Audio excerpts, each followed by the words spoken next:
আসসালামু আলাইকুম, সবাইকে স্বাগত জানাচ্ছি আজকের এমসিকিউ সলভ ক্লাসে। তো আজকে আমরা আর্থিক বিবরণীর যতগুলো এমসিকিউ আছে সবগুলো আজকে আমরা কমপ্লিট করে ফেলবো ওয়ান শট ক্লাসের মাধ্যমে।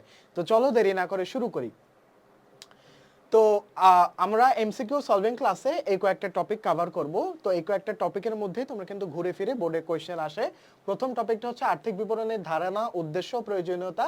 দ্বিতীয় টপিকটা হচ্ছে বিশদ বিবরণীর ধারণা, উদ্দেশ্য, মালিকানা সত্ত্ব বিবরণীর ধারণা ও এর প্রস্তুত প্রণালী, আর্থিক বিবরণীর ধারণা ও প্রয়োজনীয়তা, আর্থিক বিবরণী সংক্রান্ত দফা সমন্বয় ও টিকা। হ্যাঁ, তো প্রথম যে এমসিকিউটা আমরা হচ্ছে জাস্ট বোর্ডের গুলো সলভ করব, বোর্ড কোশ্চেনের উপর ফোকাস দিব। তো প্রথম যে এমসিকিউটা এসেছে যে কোন ধারণার ভিত্তিতে আর্থিক বিবরণী প্রস্তুত করা হয়। আর্থিক বিবরণী প্রস্তুত করা হয় কিন্তু তোমার আর্থিক বিবরণী প্রস্তুত করা হয় তোমার সময়কাল ধারণা অনুযায়ী। আর্থিক বিবরণী প্রস্তুত করা হয় সময়কাল ধারণা অনুযায়ী। আর তোমার বিশদ আয় বিবরণী প্রস্তুত করা হয় কিন্তু চলমান প্রতিষ্ঠান ধারণা অনুযায়ী। এটা মাথায় রাখবা যে চলমান প্রতিষ্ঠা ধারণা অনুযায়ী তোমার কিন্তু বিশদ আয় বিবরণী প্রস্তুত করা হয়, আর আর্থিক বিবরণী প্রস্তুত করা হয় হচ্ছে সময়কাল ধারণা অনুযায়ী। তারপরে হচ্ছে সেকেন্ড যে কোশ্চেনটা আসছে যে আর্থিক বিবরণী প্রস্তুত করা হয় আইএএস কত অনুযায়ী। তো আর্থিক বিবরণী প্রস্তুত করা হয় আইএএস 1 অনুযায়ী, ইন্টারন্যাশনাল অ্যাকাউন্টিং স্ট্যান্ডার্ডস। আইএএস এর ফুল মিনিং কি? আইএএস এর ফুল মিনিং হচ্ছে ইন্টারন্যাশনাল অ্যাকাউন্টিং স্ট্যান্ডার্ডস। ওকে, আইএএস ইন্টারন্যাশনাল অ্যাকাউন্টিং স্ট্যান্ডার্ড 1 অনুযায়ী আর্থিক বিবরণী প্রস্তুত করা হয়। আইএএস 1 অনুযায়ী আর্থিক বিবরণীর অংশ কয়টি? আইএএস 1 অনুযায়ী আর্থিক বিবরণীর অংশ 5টি। এটা হচ্ছে তোমার বইয়ের শুরুতেই আছে। হ্যাঁ, তো এটা তোমরা হচ্ছে বই শুরুতেই পাবা। তো এটা কনসেপ্ট ক্লাসে পেয়ে যাবা এটার অ্যান্সারগুলো। আর যেগুলো তোমার প্রবলেম হচ্ছে এখানে এমসিকিউ যেগুলো প্রবলেম হবে ওটা তোমার কনসেপ্ট ক্লাসে তুমি সেটার অ্যান্সার পেয়ে যাবা। তো এখানে জাস্ট তুমি সলভিং করো। তোমার হাতে যদি টাইম কম থাকে, তো টাইম কম থাকলে তোমার একটাই ওষুধ, সেটা হচ্ছে বুঝাবুঝি বাদ, ডিরেক্ট মুখস্থ। ঠিক আছে? আইএএস 1 অনুযায়ী আর্থিক বিবরণীর অংশ কয়টা? 5টা কি কি আমি বলে দিচ্ছি, কিন্তু তুমি যখন লাস্ট মোমেন্টে থাকবা তখন এত এক্সপ্লেনেশন তোমার মুখস্থ করার দরকার নাই। কি, কেন, কিভাবে, এসব প্রশ্ন জেনে ফেলতে হবে। হ্যাঁ, যদি তুমি লাস্ট মোমেন্টে থাকো, একদম তুমি লাস্ট মোমেন্টে রিভাইজ দাও তখন। আর যদি এমনি তুমি জানার উদ্দেশ্য থাকে তাহলে বলে দিচ্ছি 5টা কি কি। 5টার মধ্যে 4টা তোমরা জানো যে বিশদ আয় বিবরণীর আরেক নাম হচ্ছে তোমার কম্প্রিহেনসিভ ইনকাম, ইংলিশে যেটাকে বলে। আর হচ্ছে তোমার মালিকানা সত্ত্ব বিবরণী, ওনার স্টেটমেন্ট। তারপর হচ্ছে তোমার আর্থিক অবস্থার বিবরণী। তারপরে 4 নাম্বার হচ্ছে নগদ প্রবাহ বিবরণী। তারপর হচ্ছে সমন্বিত নোট এবং টিকা সমূহ। এই 5টা অংশ আর্থিক বিবরণীর অংশ। ওকে, তারপরে আর্থিক বিবরণীর অংশ কোনটি কোনটি? আর্থিক বিবরণীর অন্তর্ভুক্ত কোনটি? বিশদ আয় বিবরণী, মালিকানা সত্ত্ব বিবরণী, আর্থিক অবস্থা বিবরণী। এই যে মাত্র বললাম যে 5টা অংশের মধ্যে প্রথম 3টা এখানে দেওয়া আছে। তো এটার অ্যান্সার হবে 3টাই। হ্যাঁ, 3টা অ্যান্সার, 1, 2 ও 3, 3টাই হচ্ছে তোমার সঠিক অ্যান্সার। আর্থিক বিবরণীর আইএএস 1 অনুযায়ী ধাপগুলি হচ্ছে বিশদ আয় বিবরণী এবং মালিকানা সত্ত্ব বিবরণী, কারেক্ট। তারপর হচ্ছে আর্থিক অবস্থার বিবরণী এবং নগদ প্রবাহ বিবরণী, কারেক্ট। আর্থিক বিবরণীতে ব্যবহৃত টিকা, হ্যাঁ, এটাও কারেক্ট। তো এই 3টাই কারেক্ট। ওকে, তো আর্থিক বিবরণী 5টা অংশ কিন্তু তোমার মুখস্থ রাখা লাগবে। প্রথমটা হচ্ছে বিশদ আয় বিবরণী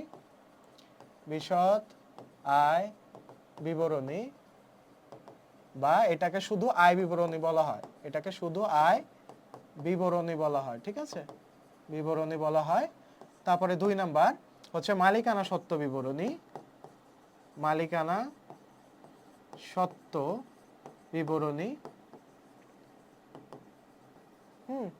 তারপরে হচ্ছে আর্থিক অবস্থার বিবরণী বা উদ্ধৃত্তপত্র। এটার আরেক নাম হচ্ছে উদ্ধৃত্তপত্র। হ্যাঁ, আর্থিক অবস্থার বিবরণী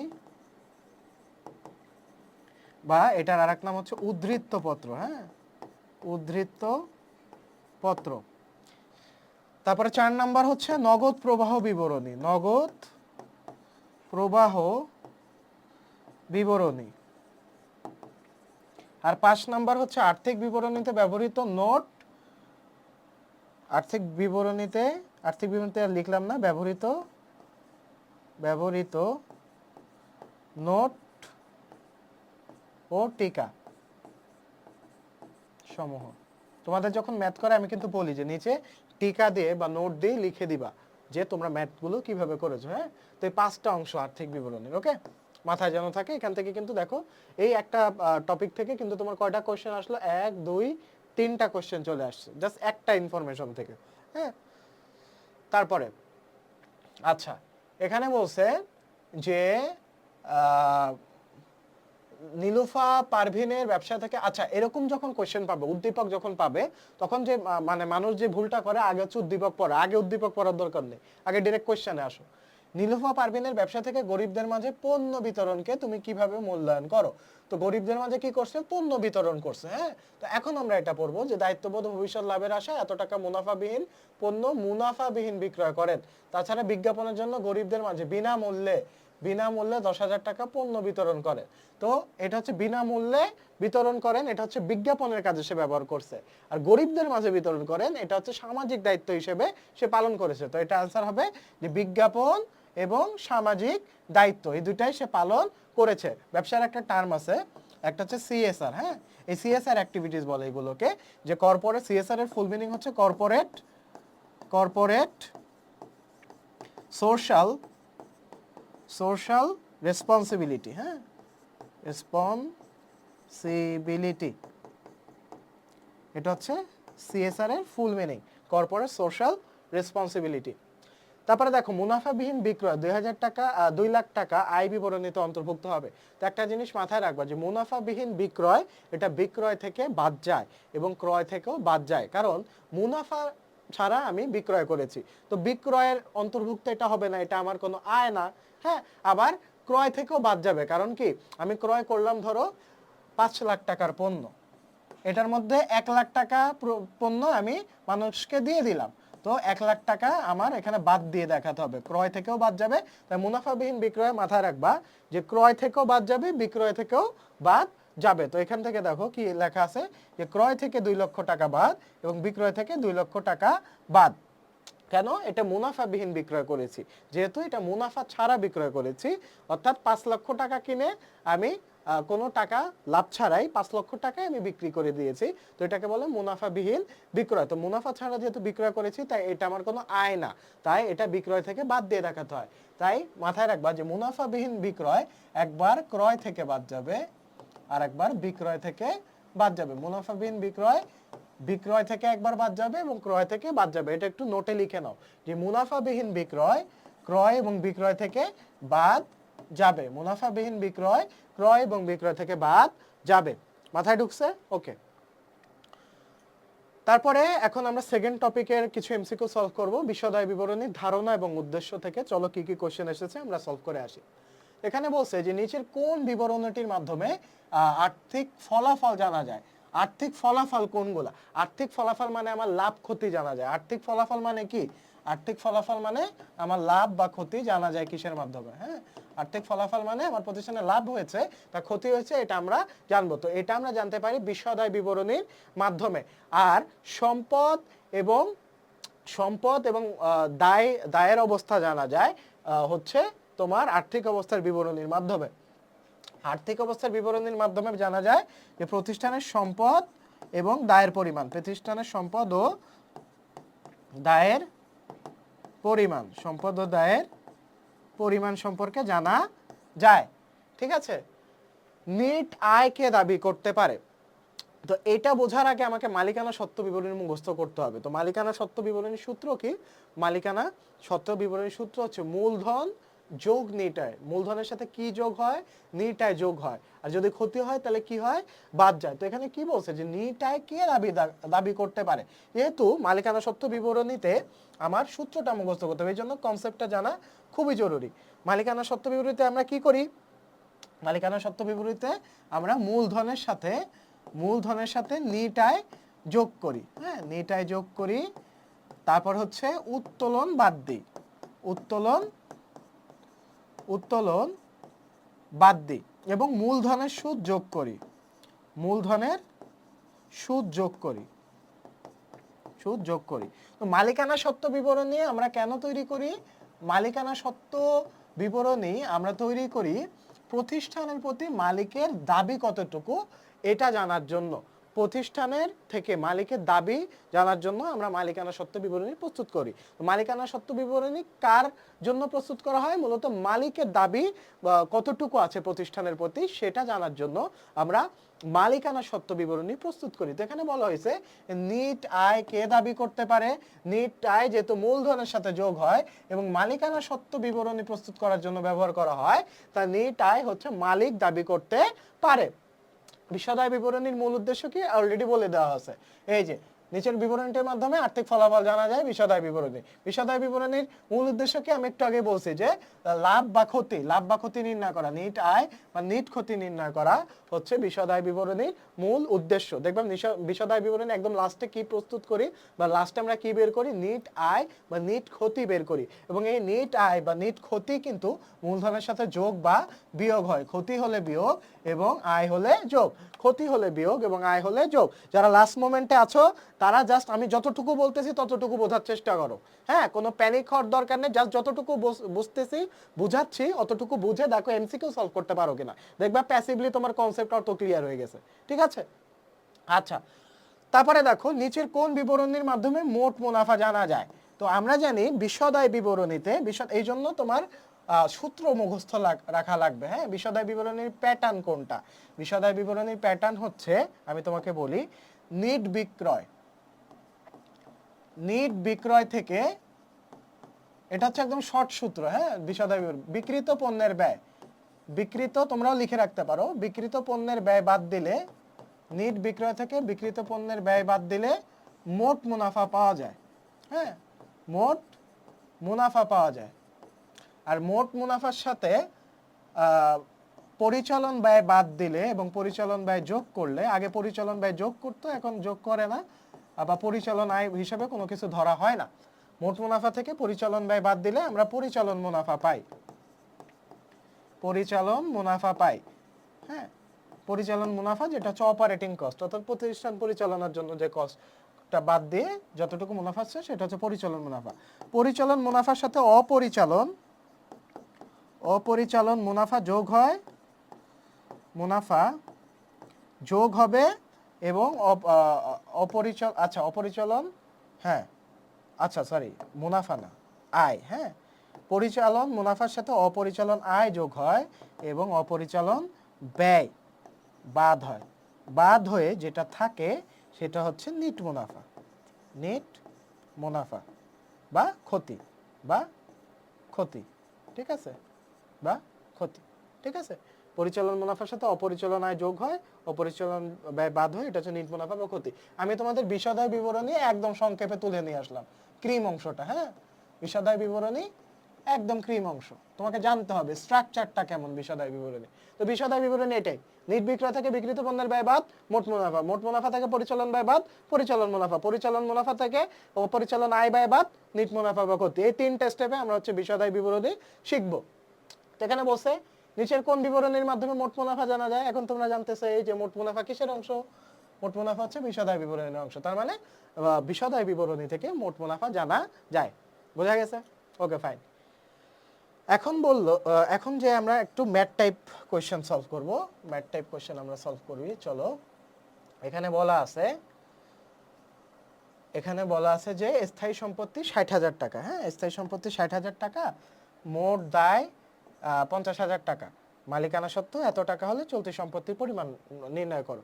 তো এখানে মূলত কোশ্চেনটা এসেছে আর্থিক অবস্থার বিবরণী বেসিসে। তো আর্থিক অবস্থার বিবরণীতে আমরা জানি সূত্র কি, সূত্রটা আমাদের মাথায় রাখতে হবে। হ্যাঁ, সূত্র হচ্ছে মোট সম্পদ, অর্থাৎ সম্পদ সমান সমান দায় প্লাস মালিকানা সত্ত্ব। মোট সম্পদ দায় এবং মালিকানা সত্ত্বের সমান হবে। তো এখানে সম্পদ, স্থায়ী সম্পত্তি কত দেওয়া আছে? 60,000 টাকা। স্থায়ী সম্পত্তি কত দেওয়া আছে? 60,000 টাকা। চলতি সম্পত্তি কি দেওয়া আছে? চলতি সম্পত্তি বের করতে বলছে, তার মানে চলতি সম্পত্তি আমরা জানি না। দায় কত দেওয়া আছে? মোট দায় দেওয়া আছে 50,000 টাকা, 50,000 টাকা। আর মালিকানা সত্ত্ব কত দেওয়া আছে? মালিকানা সত্ত্ব দেওয়া আছে 90,000 টাকা। হ্যাঁ, তো 90,000 যোগ 50,000 কত? 90,000 যোগ 50,000 1,40,000। তো এখানে 1,40,000 আর এখানে 60,000। তাহলে এখানে অ্যামাউন্টটা বের করব কিভাবে? 1,40,000 থেকে 60,000 বাদ দিয়ে দিব। 1,40,000 থেকে 60,000 বাদ দিলে আমার কত থাকতেছে? 80,000 টাকা। তো এই 80,000 টাকাটা কি আমার চলতি সম্পদ। আমরা জানি মোট সম্পদ সমান সমান চলতি সম্পদ যোগ স্থায়ী সম্পদ। সবাই লিখে নিতে পারো যে মোট সম্পদ সমান সমান চলতি সম্পদ যোগ স্থায়ী সম্পদ। এখন অনেকে যারা একটু বেশি বুঝো তারা বলতে পারো যে ভাই অন্যান্য সম্পদ আছে। হ্যাঁ, অন্যান্য সম্পদ আছে, তবে মোটা দাগে সম্পদ বলতে চলতি এবং স্থায়ী সম্পদ বলা হয় বা বোঝানো হয়। মেইনলি তোমার দেখবে যে আর্থিক বিবরণীগুলো সহজ, ওখানে চলতি আর স্থায়ী দুইটা সম্পদই আছে, অন্যান্য সম্পদ বেশি একটা থাকে না। অন্যান্য সম্পদ বলতে এখানে সুনাম থাকতে পারে, হ্যাঁ, সুনামের অবলোপন থাকতে পারে, হ্যাঁ, এইগুলো হচ্ছে তোমার অন্যান্য সম্পদ। ঠিক আছে? তো আর মেইনলি তোমার মোট সম্পদ বলতে চলতি এবং স্থায়ী সম্পদ বোঝানো হয়। তারপরে বিক্রিত পণ্যের ব্যয়ের সাথে মোট লাভ যোগ করলে কি পাওয়া যায়? ওই যে তোমাকে সূত্র জানতে হবে, একটু আগে আমি সূত্র পড়াই দিছি। দেখো আবার একটু ভিজুয়ালাইজ করো। হ্যাঁ, তোমাকে ভিজুয়ালাইজ করতে হবে, সূত্র মাথায় গেঁথে নিতে হবে। বলছে বিক্রিত পণ্যের ব্যয়ের সাথে মোট লাভ যোগ করলে কি পাওয়া যায়? আমরা জানি, আমরা একটু আবার রিওয়াইন্ড করি। হ্যাঁ, নিট বিক্রয় থেকে বিক্রিত পণ্যের ব্যয় বাদ দিলে আমরা কি পাই? মোট লাভ পাই। ঠিক আছে? ধরো বিক্রয় 100 টাকা, বিক্রিত পণ্যের ব্যয় 50 টাকা, মোট লাভ হচ্ছে 50 টাকা। এখানে বলছে বিক্রিত পণ্যের ব্যয়ের সাথে মোট লাভ যোগ করলে কি পাওয়া যায়? তো মোট লাভ 50, বিক্রিত পণ্যের ব্যয় 50, টোটাল সমান সমান কত? 100 টাকা। তো 100 টাকাটা আমার কোন অ্যামাউন্ট? এই যে বিক্রয়ের অ্যামাউন্ট, নিট বিক্রয়ের অ্যামাউন্ট, এই যে। তো অ্যান্সার কি হবে? বিক্রয়। বোঝা গেছে? আর কনসেপ্ট ক্লাস লাগবে না ইনশাল্লাহ। তো দেখো, তো এটার অ্যান্সার হচ্ছে বিক্রয়। তারপরে দেখো, প্রত্যক্ষ খরচের হিসাবগুলো বন্ধ করার জন্য নিচের কোন বিবরণী ব্যবহার করা হয়? তো আমরা জানি এখানে বলছে প্রত্যক্ষ খরচ। হ্যাঁ, প্রত্যক্ষ খরচ। তো মূলত খরচ, লাভ, ক্ষতি, এই জিনিসগুলো শুধুমাত্র বিশদ আয় বিবরণীতে হিসাব করা হয়। মালিকানা সত্ত্ব বিবরণীতে মূলধন, আয়, উত্তোলন, মূলধন, আয়, উত্তোলন, ক্ষতি, এই চারটা জিনিস নিয়ে আলোচনা করা হয় মালিকানা সত্ত্ব বিবরণীতে। আর্থিক অবস্থার বিবরণীতে কি? সম্পদ, দায়, মালিকানা সত্ত্ব, এই তিনটা জিনিস নিয়ে আলোচনা করা হয়। নগদ প্রবাহ বিবরণীতে খালি মানি আর মানি, হ্যাঁ, টাকা, পয়সা, ই পয়সা নিয়ে আলোচনা করা হয়। আর এখানে খরচ, লাভ, ক্ষতি, এই কথাগুলো থাকলে কি? আয় বিবরণী। আয় বিবরণী কিসের অপর নাম? বিশদ আয় বিবরণীর অপর নাম। বিশদ আয় বিবরণীর অপর নাম কি? আয় বিবরণী। ঠিক আছে? আর এটার ইংলিশ নাম কি? Statement of comprehensive income. Statement of, এগুলো তোমার অ্যাডমিশনের জন্য, এগুলো এখন আসবে না, বাট অ্যাডমিশন আসতে পারে। হ্যাঁ, comprehensive income, statement of comprehensive income. Okay, ঠিক আছে। তো এই হচ্ছে তোমার ইনফরমেশন। কোন প্রতিষ্ঠানের আর্থিক ফলাফল নির্ণয়ের জন্য কি প্রস্তুত করা হয়? আমরা একটু আগে সলভ করেছি যে আর্থিক ফলাফল নির্ণয়ের ক্ষেত্রে আমরা আয় বিবরণী ব্যবহার করি। নিট বিক্রয় থেকে মোট লাভ বাদ দিলে কি পাওয়া যায়? একটু আগে সলভ করে আসছি। নিট বিক্রয় থেকে মোট লাভ বাদ দিলে বা মোট মুনাফায়, মোট লাভ দেখে তোমরা ভয় পেয়ে যাও, কিন্তু মোট লাভ হচ্ছে মোট মুনাফারই আর এক নাম। ঠিক আছে? মুনাফার লাভ একই জিনিস, ভয় পাওয়ার কিছু নাই। ঠিক আছে? তো নিট বিক্রয় থেকে মোট মুনাফা বাদ দিলে আমরা কি পাই? বিক্রিত পণ্যের ব্যয় পাই। তো এটার আনসার হবে বিক্রিত পণ্যের ব্যয়। আয় বিবরণীতে কি সমন্বয় করতে হবে? আয় বিবরণীতে দেখো, আয় বিবরণীতে কি সমন্বয় করতে হবে? মূলধনকে আয় বিবরণীতে সমন্বয় করতে হয় নাকি মালিকানা সত্ত্ব বিবরণীতে সমন্বয় করতে হয়? মূলধন, মালিকানা সত্ত্ব বিবরণী জিনিস, তবে এক নাম্বার হবে না। তো চোখ বন্ধ করে এখানে 2 আর 3 হবে। ঠিক আছে? 2 আর 3 অ্যান্সার হবে। আচ্ছা, তো এখন কোয়েশ্চেন আসতে পারে, ভাইয়া আপনি তো বলছিলেন উত্তোলন মালিকানা সত্ত্বের জিনিস, এটা কেন আয় বিবরণীতে সমন্বয় করতে হবে? বাবা, উত্তোলন আয় বিবরণীতেও যাবে, মালিকানা সত্ত্বেও যাবে। তার কারণ কি? উত্তোলন, এখানে কি উত্তোলন? পণ্য উত্তোলন। উত্তোলনে যাবে, পণ্য উত্তোলনে যাবে না কি? উত্তোলন হিসাব ডেবিট এবং ক্রয় হিসাব ক্রেডিট। এখানে কি আছে? উত্তোলনের সাথে ক্রয় আছে। তো ক্রয় কিসের জিনিস? আয় বিবরণীর জিনিস বা তোমার বিশদ আয় বিবরণীর জিনিস। কোথায় মানে ক্রয় কোথায় ব্যবহার করা হয়? বিক্রিত পণ্যের ব্যয় নির্ণয় ক্রয় ব্যবহার করা হয়। বিক্রিত পণ্যের ব্যয় কোথায় ক্রয় ব্যবহার করা হয়? প্রারম্ভিক মজুত পণ্য যোগ ক্রয় সংক্রান্ত অন্যান্য খরচ মাইনাস সমাপনী মজুত পণ্য। এগুলো একদম মাথায় রোড ম্যাপ থাকতে হবে তোমার। ঠিক আছে? রোড ম্যাপ থাকতে হবে। তারপরে দেখো, আয় বিবরণীতে সমন্বয় করতে হয় পণ্য উত্তোলন, অনাদি পাওনা গেল। আর এটাও যদি না বোঝো, অতিরিক্ত মূলধন কিসের জিনিস? মালিকানা সত্ত্ব বিবরণীর জিনিস। তো বাকি দুইটা আমার বোঝাও লাগবে না, দাগাও 2 আর 3। ঠিক আছে? তারপর হচ্ছে মুনাফাবিহীন পণ্য বিক্রয় করা হলে এই প্রভাব আমি কি বলছি? মুনাফাবিহীন পণ্য বিক্রয় ক্রয় থেকে বাদ যাবে এবং বিক্রয় থেকে বাদ যাবে। তো ক্রয় থেকে বাদ গেলে ক্রয় থেকে বাদ গেলে আমার মূলত কি হবে, ব্যয় হ্রাস পাবে। ক্রয় থেকে বাদ গেলে কি হবে, ব্যয় হ্রাস পাবে। ক্রয় ছিল আগে 500 টাকা, 500 থেকে যদি 100 টাকা আমার কমে যায়, তাহলে আমার আগে খরচ হতো 500, এখন খরচ হবে 400, তার মানে আমার ব্যয় হ্রাস পাবে, এটা ঠিক। আবার আমি কি বলছিলাম, মুনাফাবিহীন পণ্য বিক্রয় একবার বিক্রয় থেকে বাদ যায়, একবার ক্রয় থেকে বাদ যায়। তো বিক্রয় থেকে বাদ গেলে কি আয় হ্রাস পাবে।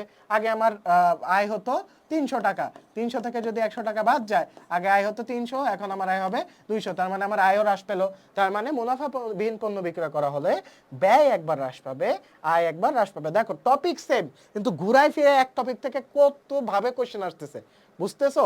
তো একটা টপিক থেকে ঘুরায় ফিরায় কোশ্চেন আসবে, তো তোমার জাস্ট কনসেপ্ট ক্লিয়ার থাকা লাগবে, ঠিক আছে? একটা কোশ্চেন কিন্তু আমি সলভ করে দিছি অলরেডি। তো এখানে দেখো বিলম্বিত বিজ্ঞাপন খরচের পরিমাণ কত, তো এটা তোমরা অলরেডি ক নাম্বারের টাইপ সময়ের যে ক্লাসটা আছে সেটাতে সলভ করেছো।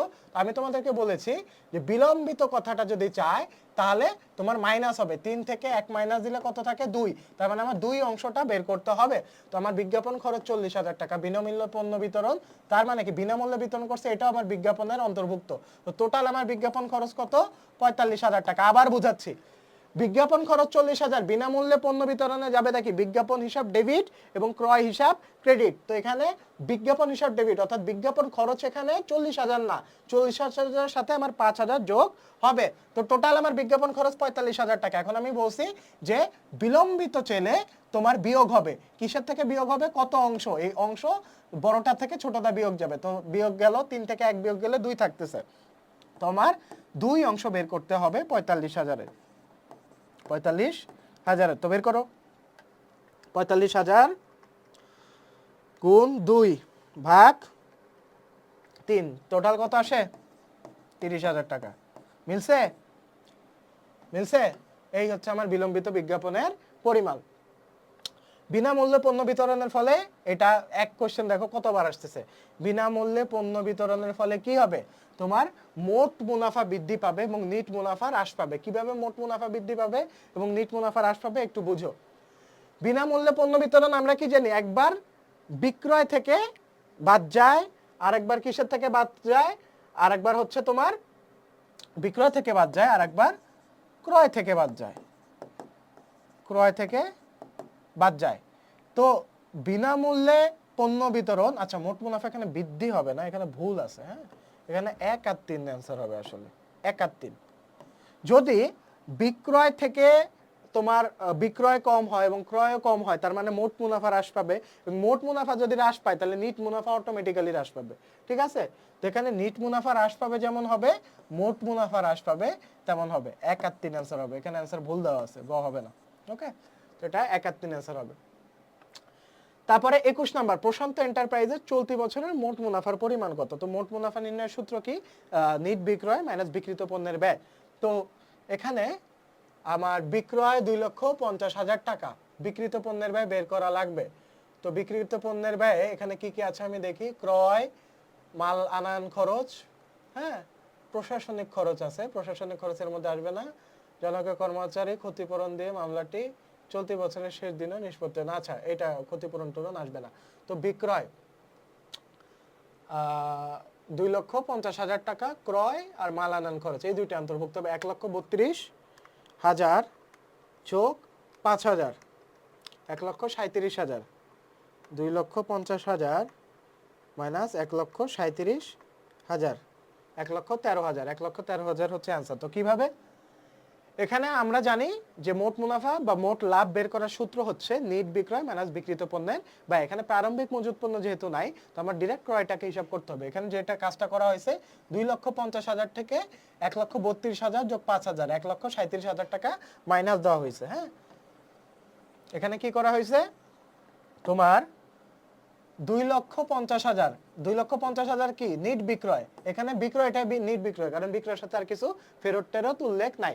তো 2,50,000 টাকা থেকে কি বাদ যাবে, প্রারম্ভিক মজুত পণ্য নাই, ক্রয় আর ক্রয় সংক্রান্ত অন্যান্য খরচের মধ্যে মাল আনান খরচ আছে, প্রশাসনিক খরচ তোমার বিক্রিত পণ্যের ব্যয়ের মধ্যে না, আর ক্ষতিপূরণ এটা বিক্রিত পণ্যের ব্যয়ের মধ্যে না, এগুলো হচ্ছে তোমার অপরিচালন ব্যয়, ঠিক আছে? তো এখান থেকে কি বাদ যাবে, 2,50,000 মাইনাস 2,50,000 মাইনাস 1,32,000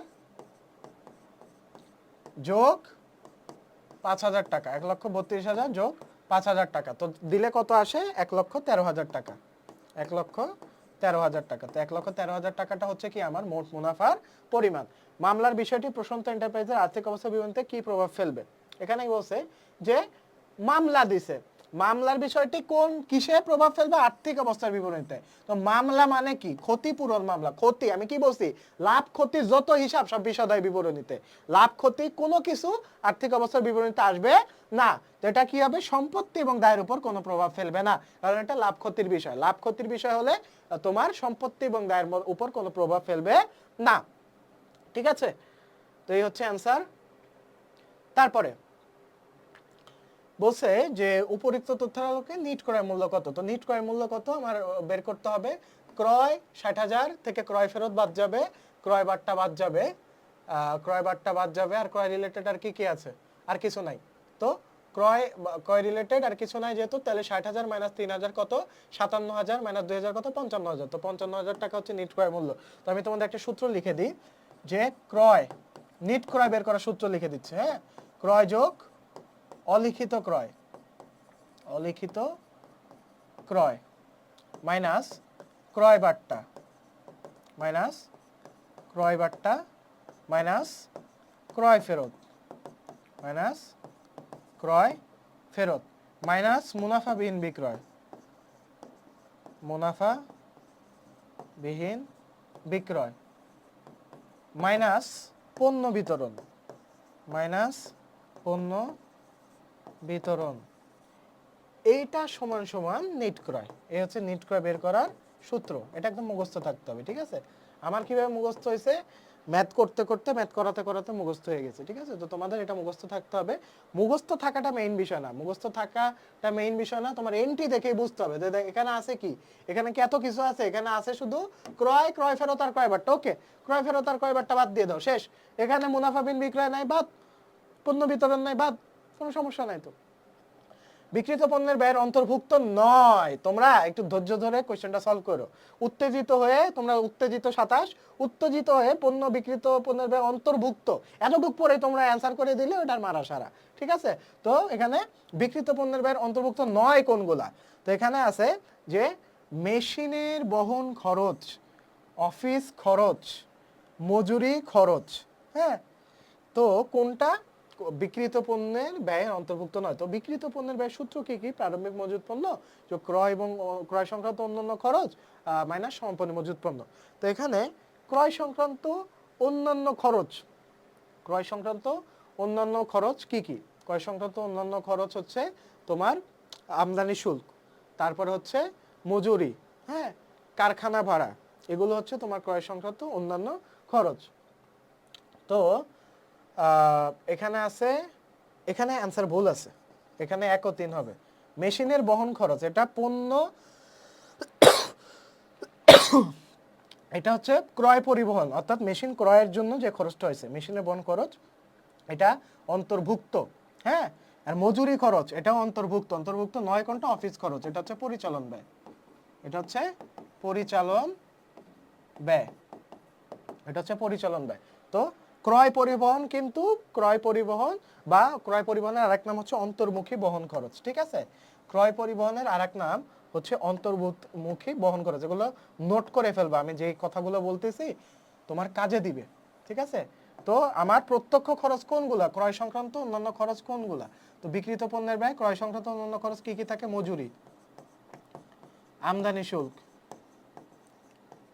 আমদানি শুল্ক, তারপর হচ্ছে ক্রয় পরিবহন, জাহাজ ভাড়া, কারখানা ভাড়া,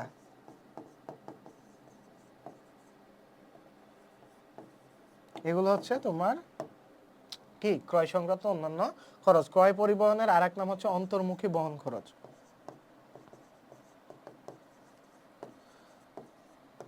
খরচ, ঠিক আছে।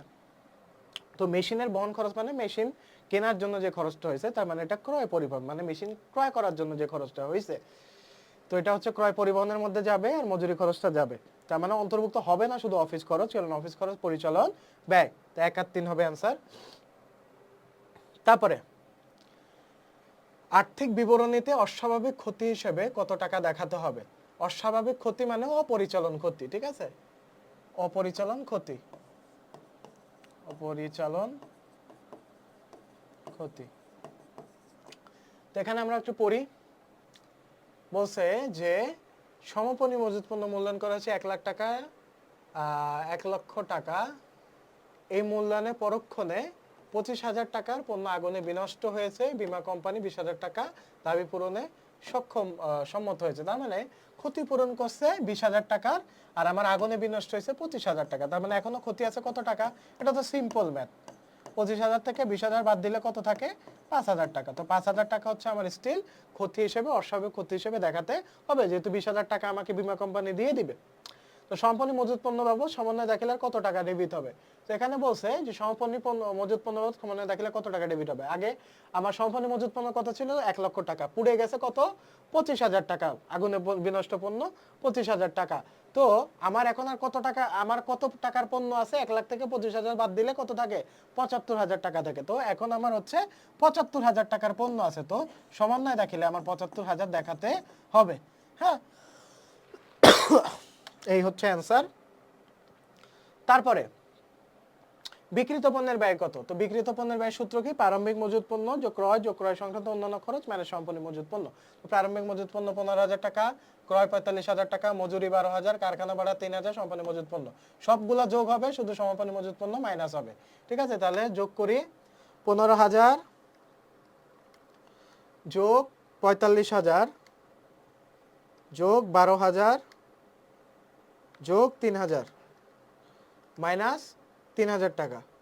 আচ্ছা, মাইনাস 3,000 না, সরি, মাইনাস 22,000 টাকা, 53,000 টাকা। তো বিক্রিত পণ্যের ব্যয় হচ্ছে 53,000 টাকা। ঠিক আছে, এখানে বলছে যে সমন্বিত ক্রয়ের পরিমাণ কত? সমন্বিত ক্রয়ের পরিমাণ কত? তো সমন্বিত ক্রয়ের পরিমাণ কত এটা বের করতে গেলে তোমার আমার ক্রয় কত সেটা বের করা লাগবে। ঠিক আছে, তো এখানে ক্রয় হচ্ছে, ক্রয় এবং ক্রয় সংক্রান্ত খরচ কত? 45,000, তারপরে 12,000 যোগ 3,000, 60,000 টাকা। হ্যাঁ, 60,000 টাকা মাইনাস 22,000 টাকা, 38,000 টাকা। তো সমন্বিত ক্রয়ের সূত্র হচ্ছে ক্রয় যোগ ক্রয় সংক্রান্ত অন্যান্য খরচ, ক্রয় সংক্রান্ত খরচ, এটা মুখস্থ থাকতে হবে, মাইনাস সমাপনী মজুত পণ্য।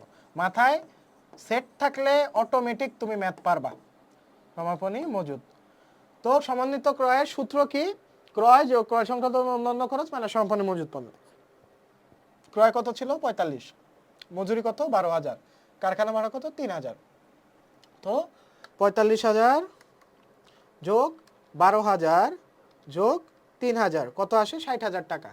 তো 60,000 টাকা আসে হচ্ছে ক্রয় এবং ক্রয় সংক্রান্ত অন্যান্য খরচ, 60,000। হ্যাঁ, আর সমাপনী মজুত পণ্য কত ছিল? 22,000 টাকা।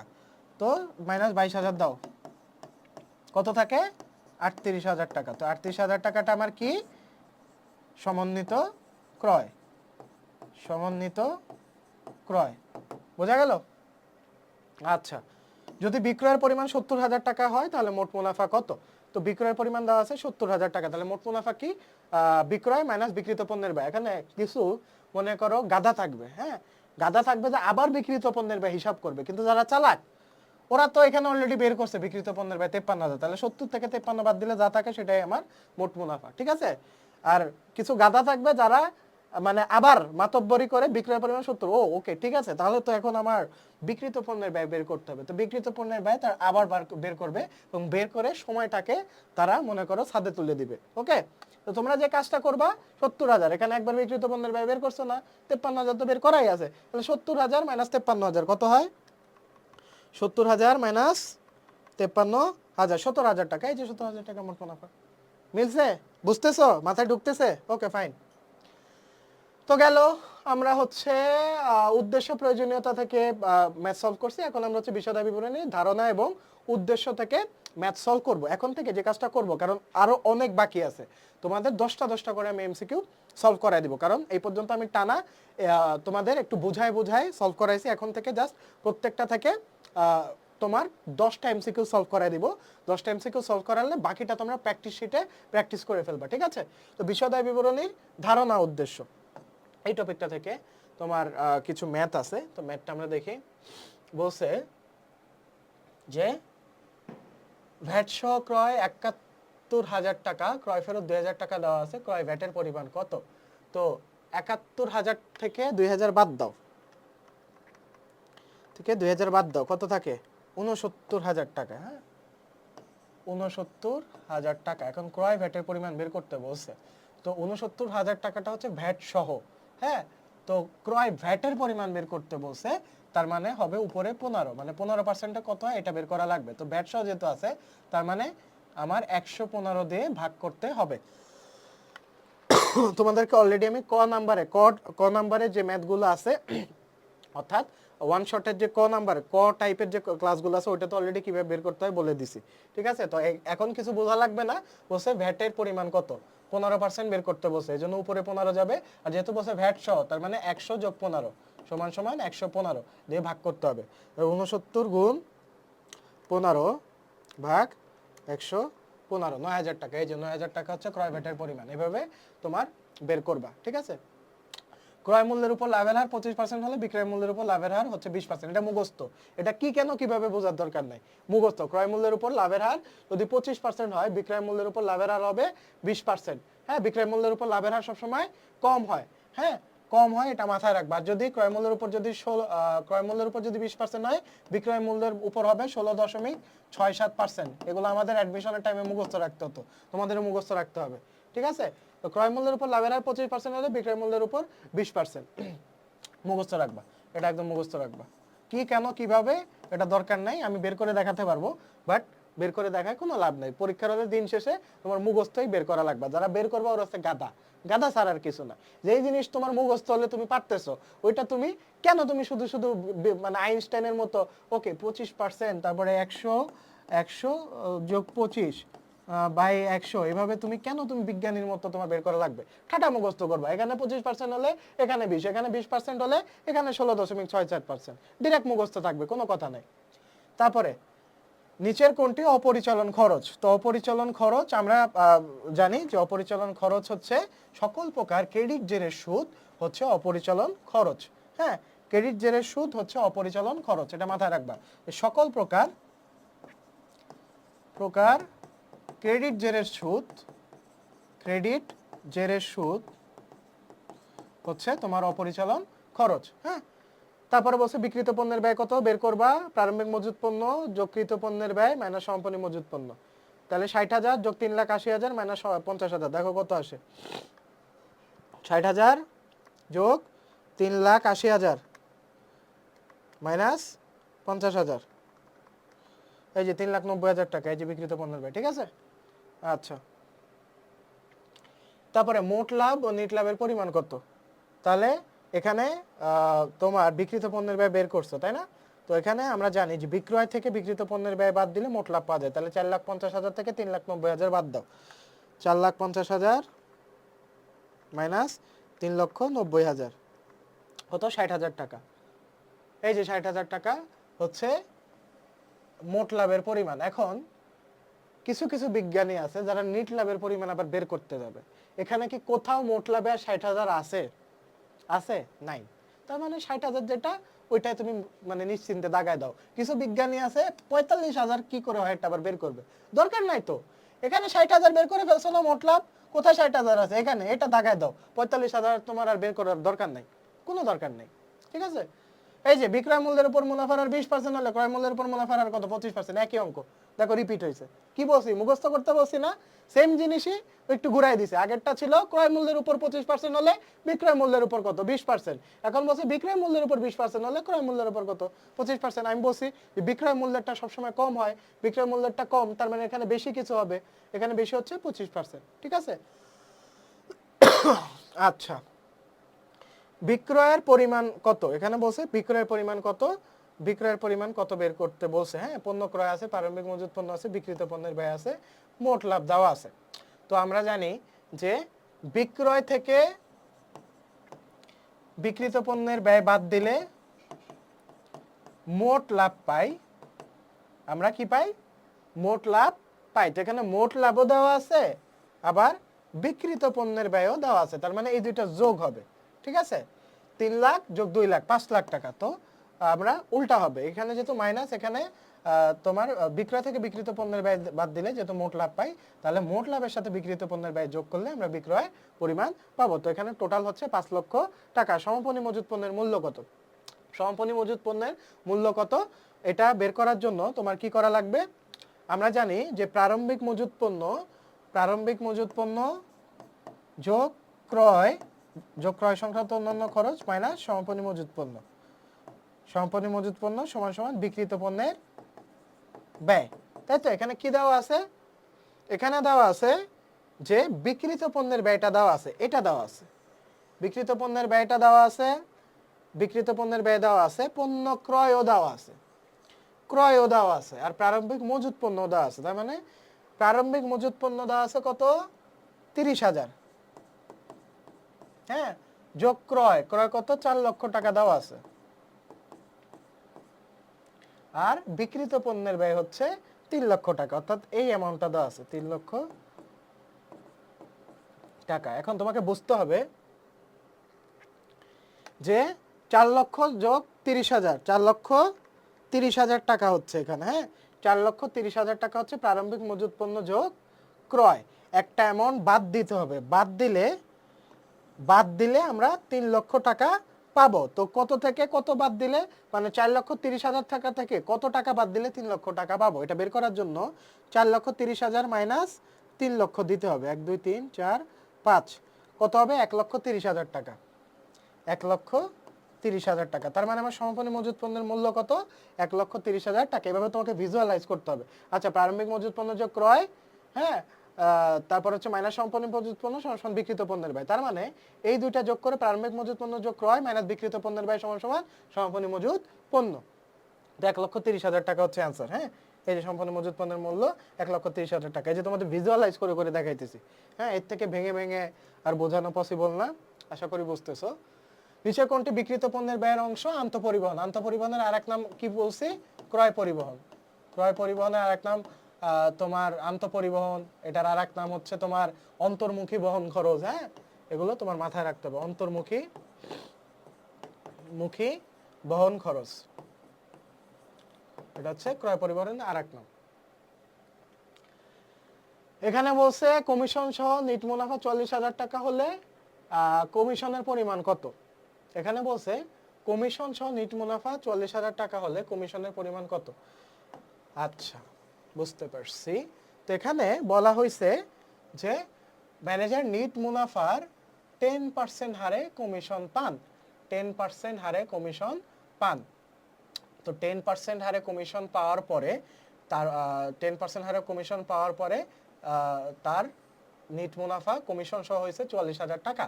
হ্যাঁ, 44,000 টাকা। তো এখানে জাস্ট কমিশনের পরিমাণটা বের করতে বলছে। তো তোমরা অনেকে যে কাজটা করবে, 44,000 টাকা সমান সমান কিন্তু 44,000 টাকা সমান সমান কিন্তু 110%-এর উপর হিসাব হচ্ছে। মানে এটা 110%, যেহেতু কমিশন সহ সে পায় 44,000 টাকা। হ্যাঁ, আমাকে হচ্ছে কত বের করতে হবে? 10%-এর পরিমাণটা বের করতে হবে। তার মানে 44,000 গুণ 10/110, দেখো কত আসে। 44,000 গুণ 10/110, 4,000 টাকা। এই যে 4,000 টাকা। অনেকে করবা কি 44,000-এর 10% দিয়ে দিবা, 4,400, কিন্তু অ্যান্সার হবে ভুল। এখানে বলছে কমিশনের পরিমাণ কত। বলছে যে কমিশন সহ নিট মুনাফা 44,000 টাকা।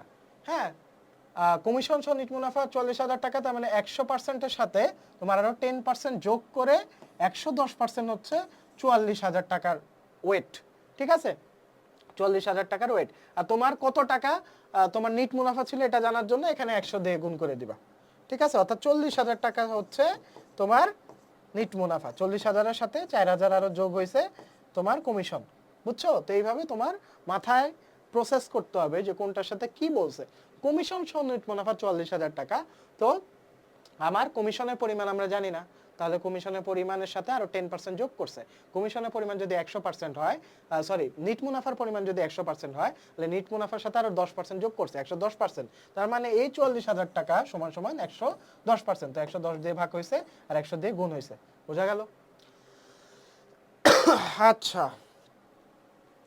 এখানে বলছে বিক্রিত পণ্যের ব্যয় 1,000 টাকা, হ্যাঁ, এবং বিক্রয়ের উপর মুনাফার হার 20% হলে, বিক্রয়ের উপর মুনাফার হার 20% হলে বিক্রয়ের পরিমাণ কত? বিক্রয়ের পরিমাণ কত টাকা? তাহলে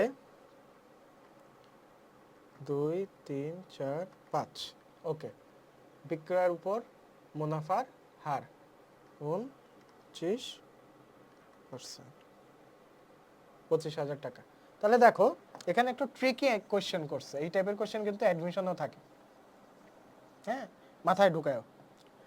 বিক্রিত পণ্যের ব্যয় কি বিক্রয়ের সাথে রিলেটেড নাকি ক্রয়ের সাথে রিলেটেড? ক্রয়ের সাথে রিলেটেড। কারণ কি, বিক্রিত পণ্যের ব্যয় নির্ণয় সূত্র কি? প্রারম্ভিক মজুদ যোগ ক্রয় সংক্রান্ত অন্যান্য খরচ মানে সম্পন্ন মজুদ। তাহলে ক্রয়টা কার অন্তর্ভুক্ত?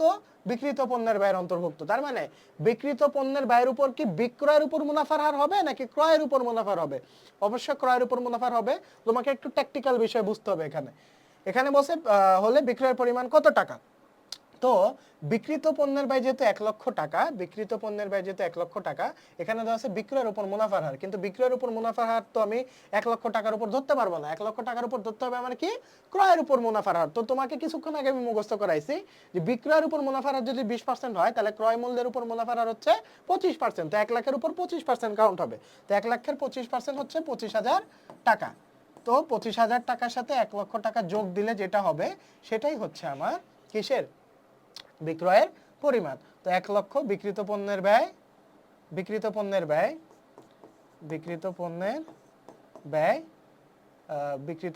ব্যয় যোগ তোমার কত বের করলাম আমরা? 25,000 টাকা, হ্যাঁ, 25,000 টাকা হচ্ছে তোমার মুনাফা, মোট মুনাফা সমান সমান বিক্রয়, ঠিক আছে। তো মোট মুনাফা কত? 25,000। বিক্রিত পণ্যের ব্যয় কত? বিক্রিত পণ্যের ব্যয় হচ্ছে 1 লক্ষ টাকা। তো টোটাল 1,25,000 টাকা হচ্ছে বিক্রয়ের পরিমাণ। তো এখন আসো, তোমরা বলতে পারো যে ভাই এটা কোন সূত্র বানানো? সেম সূত্র বানাইছি। বিক্রয় থেকে বিক্রিত পণ্যের ব্যয় বাদ দিলে মোট মুনাফা পাওয়া যায়। তো বিক্রয় কত বের করলাম আমরা? হচ্ছে বিক্রয় বের করছি, তাই না? 1,25,000 টাকা বিক্রয় বের করছি। তো বিক্রয় থেকে বিক্রিত পণ্যের ব্যয় বাদ দাও, 1 লক্ষ টাকা কত থাকে? 25,000। তো 25,000 হচ্ছে মুনাফা। এই তো বোঝা গেছে, মোট মুনাফা। আচ্ছা, ব্যবসার পরিচালন ব্যয় কি? ব্যবসার পরিচালন ব্যয় হচ্ছে তোমার পণ্য ক্রয়, এটা তো বিক্রিত পণ্যের ব্যয়ের মধ্যে, ঠিক আছে। শুধু বিজ্ঞাপন খরচটা হচ্ছে ব্যবসার পরিচালন ব্যয়ের। ঋণের সুদ, ক্রেডিট জেরের সুদ, ডেবিট, এটা হচ্ছে অপরিচালন ব্যয়ের মধ্যে। এখানে আসলে অপরিচালন ব্যয়ের মধ্যে সকল প্রকার ক্রেডিট জেরের সুদ হচ্ছে অপরিচালন ব্যয়, এবং সকল প্রকার ডেবিট জেরের সুদ হচ্ছে অপরিচালন আয়। লিখে নিতে পারো, সকল প্রকার ক্রেডিট জেরের সুদ অপরিচালন ব্যয় এবং সকল প্রকার ডেবিট জেরের সুদ অপরিচালন আয়। তো এখানে শুধু একটাই অ্যান্সার হবে বিজ্ঞাপন খরচ, এটা ভুল আছে। ওকে, তো এখানে সমন্বিত ক্রয়ের পরিমাণ দিয়ে দেওয়া আছে। সমন্বিত ক্রয়ের সূত্র আমি বলছিলাম যে ক্রয় যোগ ক্রয় সংক্রান্ত অন্যান্য খরচ মাইনাস সমাপনী মজুদ পণ্য, এটা আমি অলরেডি বলে দিছি। তো ক্রয় কত? 1,25,000 মাইনাস সমাপনী মজুদ পণ্য 15,000। তো 1 লক্ষ, আচ্ছা এখানে কি বলছে? নিট ক্রয়ের পরিমাণ, হ্যাঁ, নিট ক্রয়ের পরিমাণ 1,25,000 মাইনাস 15,000 কত হয়? 1,25,000 মাইনাস 15,000, 1,10,000 হবে অ্যান্সার। এটা ভুল আছে, 1,10,000 হবে। সমন্বিত ক্রয় হচ্ছে ক্রয় যোগ ক্রয় সংক্রান্ত অন্যান্য খরচ মানে সম্পন্ন মজুদ পণ্য। এতে ক্রয় সংক্রান্ত অন্যান্য খরচ নাই, তাই তোমার এখানে সম্পন্ন মজুদ পণ্যটা শুধু কাউন্ট হবে। 1,25,000 থেকে 15 বাদ দিলে কত থাকে? 1,10,000 টাকা। সম্পন্ন মজুদ পণ্যের বাজার মূল্য 12,000 টাকা হলে মোট লাভের উপর কি প্রভাব পড়বে? এখানে বলছে সম্পন্ন মজুদ পণ্যের ক্রয় মূল্য 15,000 টাকা। যদি 12,000 টাকা হয় তাহলে কি হবে? তো কমন সেন্স, 15 আগে ছিল, এখন 12,000, তার মানে 3,000 টাকা কম হবে, 3,000 টাকা হ্রাস পাবে। এই তো বিক্রিত পণ্যের ব্যয় 2 লক্ষ টাকা, বিক্রয়ের উপর মোট লাভের হার 20% হয়, বিক্রয়ের পরিমাণ কত হবে? সেম ম্যাথ, এটা তোমরা এইচডব্লিউ করবা, সেম ম্যাথ একটু আগে করাই দিছি। এটা এইচডব্লিউ বলতে তোমাদের সব প্র্যাকটিসে দিয়ে দিব। আচ্ছা এটা আমি করাই দিই, 50 পর্যন্ত তোমাদের টানা সুন্দর মতো করাই দিই। তো এখানে আছে কত, ম্যাথে তোমাদের সমস্যা হতে পারে, 2 লক্ষ টাকা। তো আমি কি বলছি, বিক্রিত পণ্যের ব্যয়ের সাথে কিসের উপর মুনাফার হার হবে? ক্রয়ের উপর মুনাফার হার হবে, কারণ কি বিক্রিত পণ্যের ব্যয়ের সাথে ক্রয় রিলেটেড। তো ক্রয়ের উপর মুনাফার কত কাউন্ট হবে? বিক্রয়ের উপর যদি 20% হয়, ক্রয়ের উপর হবে বেশি 25%। তো 2 লাখের 25% কত? 2 লাখ 25% 50,000 টাকা, 50,000 টাকা। তার মানে এই 2 লাখের সাথে 50,000 যোগ দিলে যা হবে সেটা হচ্ছে আমার বিক্রয়ের পরিমাণ। অর্থাৎ বিক্রিত পণ্যের ব্যয়ের সাথে তোমার মোট মুনাফা যোগ করলে বিক্রয়ের পরিমাণ পাবো। তো বিক্রয় কত? 2,50,000 টাকা। এই যে 2,50,000 টাকা অ্যান্সার। বোঝা গেছে? আচ্ছা, তারপরে বলছে মোট মুনাফা নিট মুনাফার পরিমাণ। আগে মোট মুনাফা বের করব। মোট মুনাফা কত? বিক্রয় থেকে বিক্রিত পণ্যের ব্যয় বাদ দিলে মোট মুনাফা। তাহলে 80,700 থেকে 50,500 বাদ দাও। 80,700 মাইনাস 50,500, 30,200। তো 30,200 দুইটা অপশন আছে, তার মানে গ ঘ ট বাদ। 30,200 দুইটা অপশন আছে, তার মানে এখন আমার অঙ্ক করতে হবে। ঠিক আছে, এখন আমার অঙ্ক করতে হবে, কারণ জানি না তো কোনটা। তো নিট মুনাফার পরিমাণ বের করো। তো মোট মুনাফা পাইছি কত? 30,200 টাকা। তো মোট মুনাফা থেকে পরিচালন মুনাফা বাদ দিলে নিট মুনাফা। তো 30,200 থেকে 10,000 বাদ দাও, কত থাকে? 20,200। তাহলে এটা হবে অ্যান্সার, খ নাম্বার হবে অ্যান্সার। হ্যাঁ, তো আমরা জানি যে মোট মুনাফা মাইনাস পরিচালন কি? পরিচালন মুনাফা, সরি পরিচালন ব্যয় সমান সমান কি? তোমার নিট মুনাফা। হ্যাঁ, নিট মুনাফা আমি কিন্তু তোমাদেরকে সূত্র লেখাই দিছি। তো এটা হচ্ছে অ্যান্সার 20,200। তো কি হয়েছে? 30,200 থেকে 10,000 টাকা বাদ গেছে, কারণ কি তোমার 30,200 হচ্ছে মোট মুনাফা। মোট মুনাফা থেকে পরিচালন ব্যয় বাদ দিলে আমরা হচ্ছে কি পাই? নিট মুনাফা পাই। আচ্ছা, 5 বছরে বিজ্ঞাপন খরচ কত টাকা অবলোপন করতে হবে? তো আমি বলছি অবলোপন করতে হলে, অবলোপন যদি বলে, অবলোপন কথাটা থাকলে এক অংশ অবলোপন হবে। তার মানে 10,000 ইন্টু 1/5 কত? 10,000 ভাগ 5 কত? 2,000 টাকা। যদি বলতো বিলম্বিত করতে হবে, এখানে যদি অংশ দেওয়া থাকতো বিলম্বিত করতে হবে 1/5, হ্যাঁ বিলম্বিত করতে হবে, তাহলে হচ্ছে তোমার 5 - 1 4/5 হতো, 4/5 হতো। তখন 2,000 গুণ 4 8,000 টাকা হতো বিলম্বিত বিজ্ঞাপনের পরিমাণ। এই সেম অঙ্কে বিলম্বিত বিজ্ঞাপনের পরিমাণ 8,000 টাকা এবং অবলোপিত বিজ্ঞাপনের পরিমাণ 2,000 টাকা। অবলোপন সবসময় এক অংশেরটা করা হয়, আর বিলম্বিতটা হচ্ছে মাইনাস দিয়ে করতে হয়। দুইটা ভাগের যে তোমার ভাগ দেওয়া আছে, 5 মাইনাস, যদি 1 থাকে 1, 5 - 1 হবে। যদি 1/3 অংশ থাকে তাহলে 3 - 1 হবে। অর্থাৎ হর আর লবের বিয়োগফল হচ্ছে তোমার বিলম্বিত বিজ্ঞাপনের সময় কাউন্ট হবে। আবার বলছে সমন্বিত ক্রয়ের পরিমাণ কত? তো ক্রয়ের পরিমাণ 1,50,000 টাকা, সম্পূর্ণ মজুত পণ্য তোমার কত? 30,000 টাকা। আচ্ছা, তো সমন্বিত ক্রয়ের পরিমাণ কত বলছে? আচ্ছা, এখানে প্রারম্ভিক মজুত পণ্য আছে, তো 1,50,000 যোগ 1,50,000 যোগ 60,000, 60,000 মাইনাস 30,000। আচ্ছা, তোমাদের একটা জিনিস আমার একটু ভুল হয়েছে, সেটা হচ্ছে সমন্বিত ক্রয়ের ক্ষেত্রে যদি প্রারম্ভিক মজুত পণ্য থাকে তাহলে প্রারম্ভিক মজুত পণ্য কাউন্ট করতে হবে। তো সমন্বিত ক্রয়ের সূত্র হচ্ছে প্রারম্ভিক মজুত যোগ ক্রয় সংক্রান্ত অন্যান্য খরচ মাইনাস সমাপনী মজুত, সমাপনী মজুত, এটা কাউন্ট করতে হবে। হ্যাঁ, কাউন্ট করতে হবে যদি প্রারম্ভিক মজুত পণ্য থাকে। যদি না থাকে তাহলে হচ্ছে ক্রয় সংক্রান্ত অন্যান্য খরচ মাইনাস সম্পূর্ণ মজুত পণ্য, এই হচ্ছে সূত্র। তো টোটাল 1,80,000 টাকা হচ্ছে তোমার অ্যান্সার। তো আগেরটা তোমার প্রারম্ভিক মজুত পণ্য যোগ করে নি, ওটা প্রারম্ভিক মজুত পণ্য যোগ করে ক্যালকুলেশন করবা।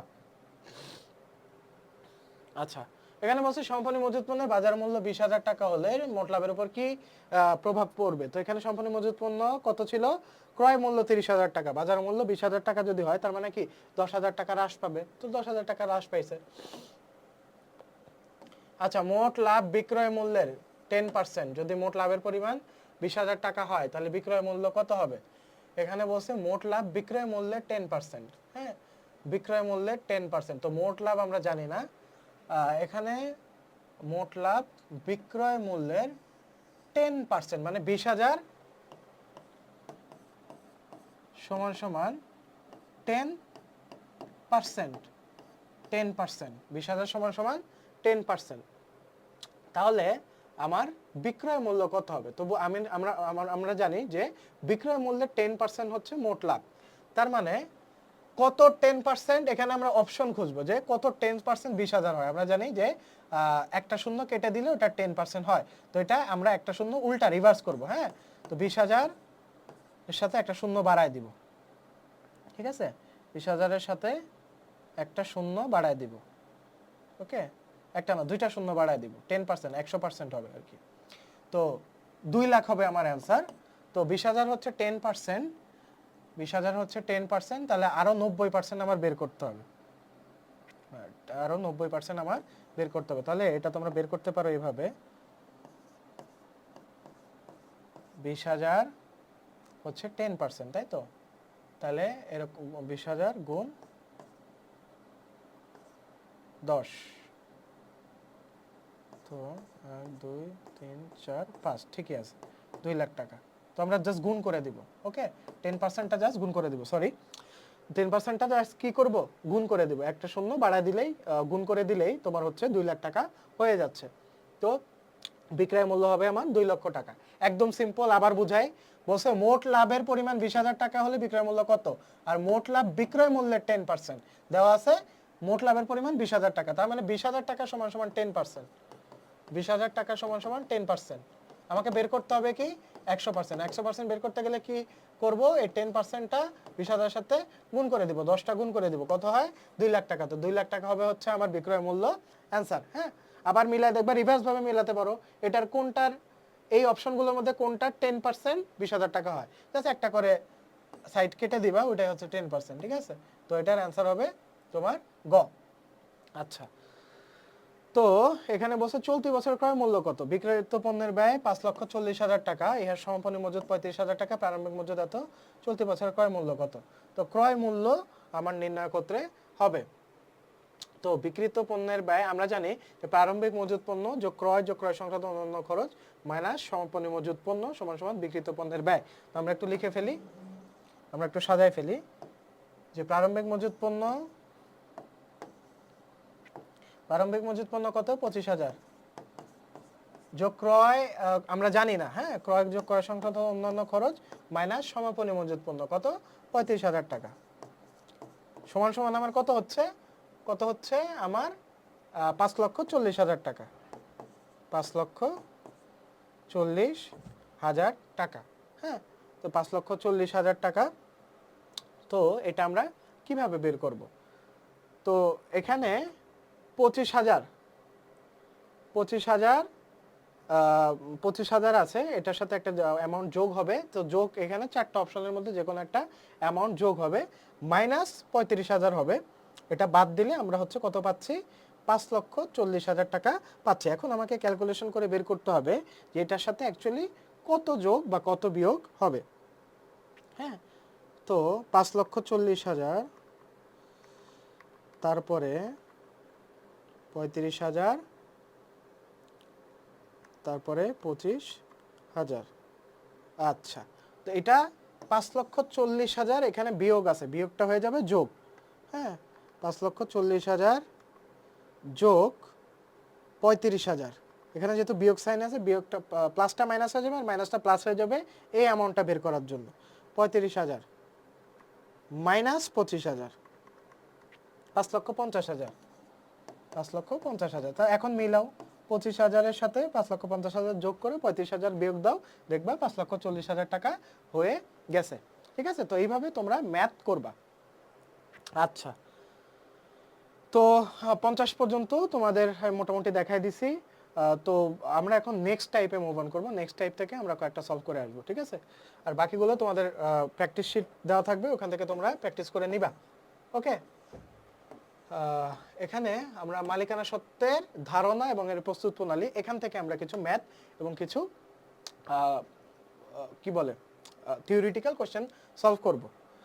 এখানে বলা আছে মূলধন একটি ব্যবসা প্রতিষ্ঠানের জন্য কি, মূলধন একটি ব্যবসা প্রতিষ্ঠানের জন্য অন্তর্দায়। অন্তর্দায় মানে প্রতিষ্ঠানের প্রতি, ব্যবসা প্রতিষ্ঠানের যে দায় সেটা হচ্ছে অন্তর্দায়, অর্থাৎ প্রতিষ্ঠানের মালিকের প্রতি যে দায়টা, মানে মালিকের প্রতি যে দায়টা সেটাকে বলা হয় অন্তর্দায়। এবং প্রতিষ্ঠানের বাইরে যে দায়টা সেটাকে বলা হয় বহির্দায়। বহির্দায় কাদের কাদের কাছে থাকে, যেমন পাওনাদার, হ্যাঁ, ব্যবসায় ঋণ, এগুলো হচ্ছে বহির্দায়। আর অন্তর্দায় কি? অন্তর্দায় হচ্ছে তোমার মালিকের মূলধন, মালিকানা সত্ত্ব, এগুলো হচ্ছে অন্তর্দায়, মানে প্রতিষ্ঠানের কাছে মালিক টাকা পাবে, এটা হচ্ছে অন্তর্দায়। হ্যাঁ, আচ্ছা, এখানে বলছে যে মিস্টার সুমনের সমাপনী মূলধন 30,000 টাকা, যা প্রারম্ভিক মূলধনের থেকে 25% কম। সমাপনী মূলধন 30,000 টাকা, মূলধনের সুদ যদি 5% হয় তাহলে মূলধনের সুদের পরিমাণ কত? আচ্ছা, তো এখানে বলছে যে 25% কম। তো 25% যদি কম হয় তাহলে প্রারম্ভিক মূলধনটা আমাকে বের করতে হবে। 30,000 টাকা হচ্ছে আমার সমাপনী মূলধন, তার মানে 30,000 টাকা হচ্ছে সমাপনী মূলধন। আমার হিসাব করতে হবে হচ্ছে প্রারম্ভিক মূলধনের উপর দিয়ে, যা প্রারম্ভিক মূলধনের থেকে 25% কম, তার মানে 30,000 সমান সমান 75%। 75%, তো 75% আমার বের করতে হবে 100%, তাই তো? তো 30,000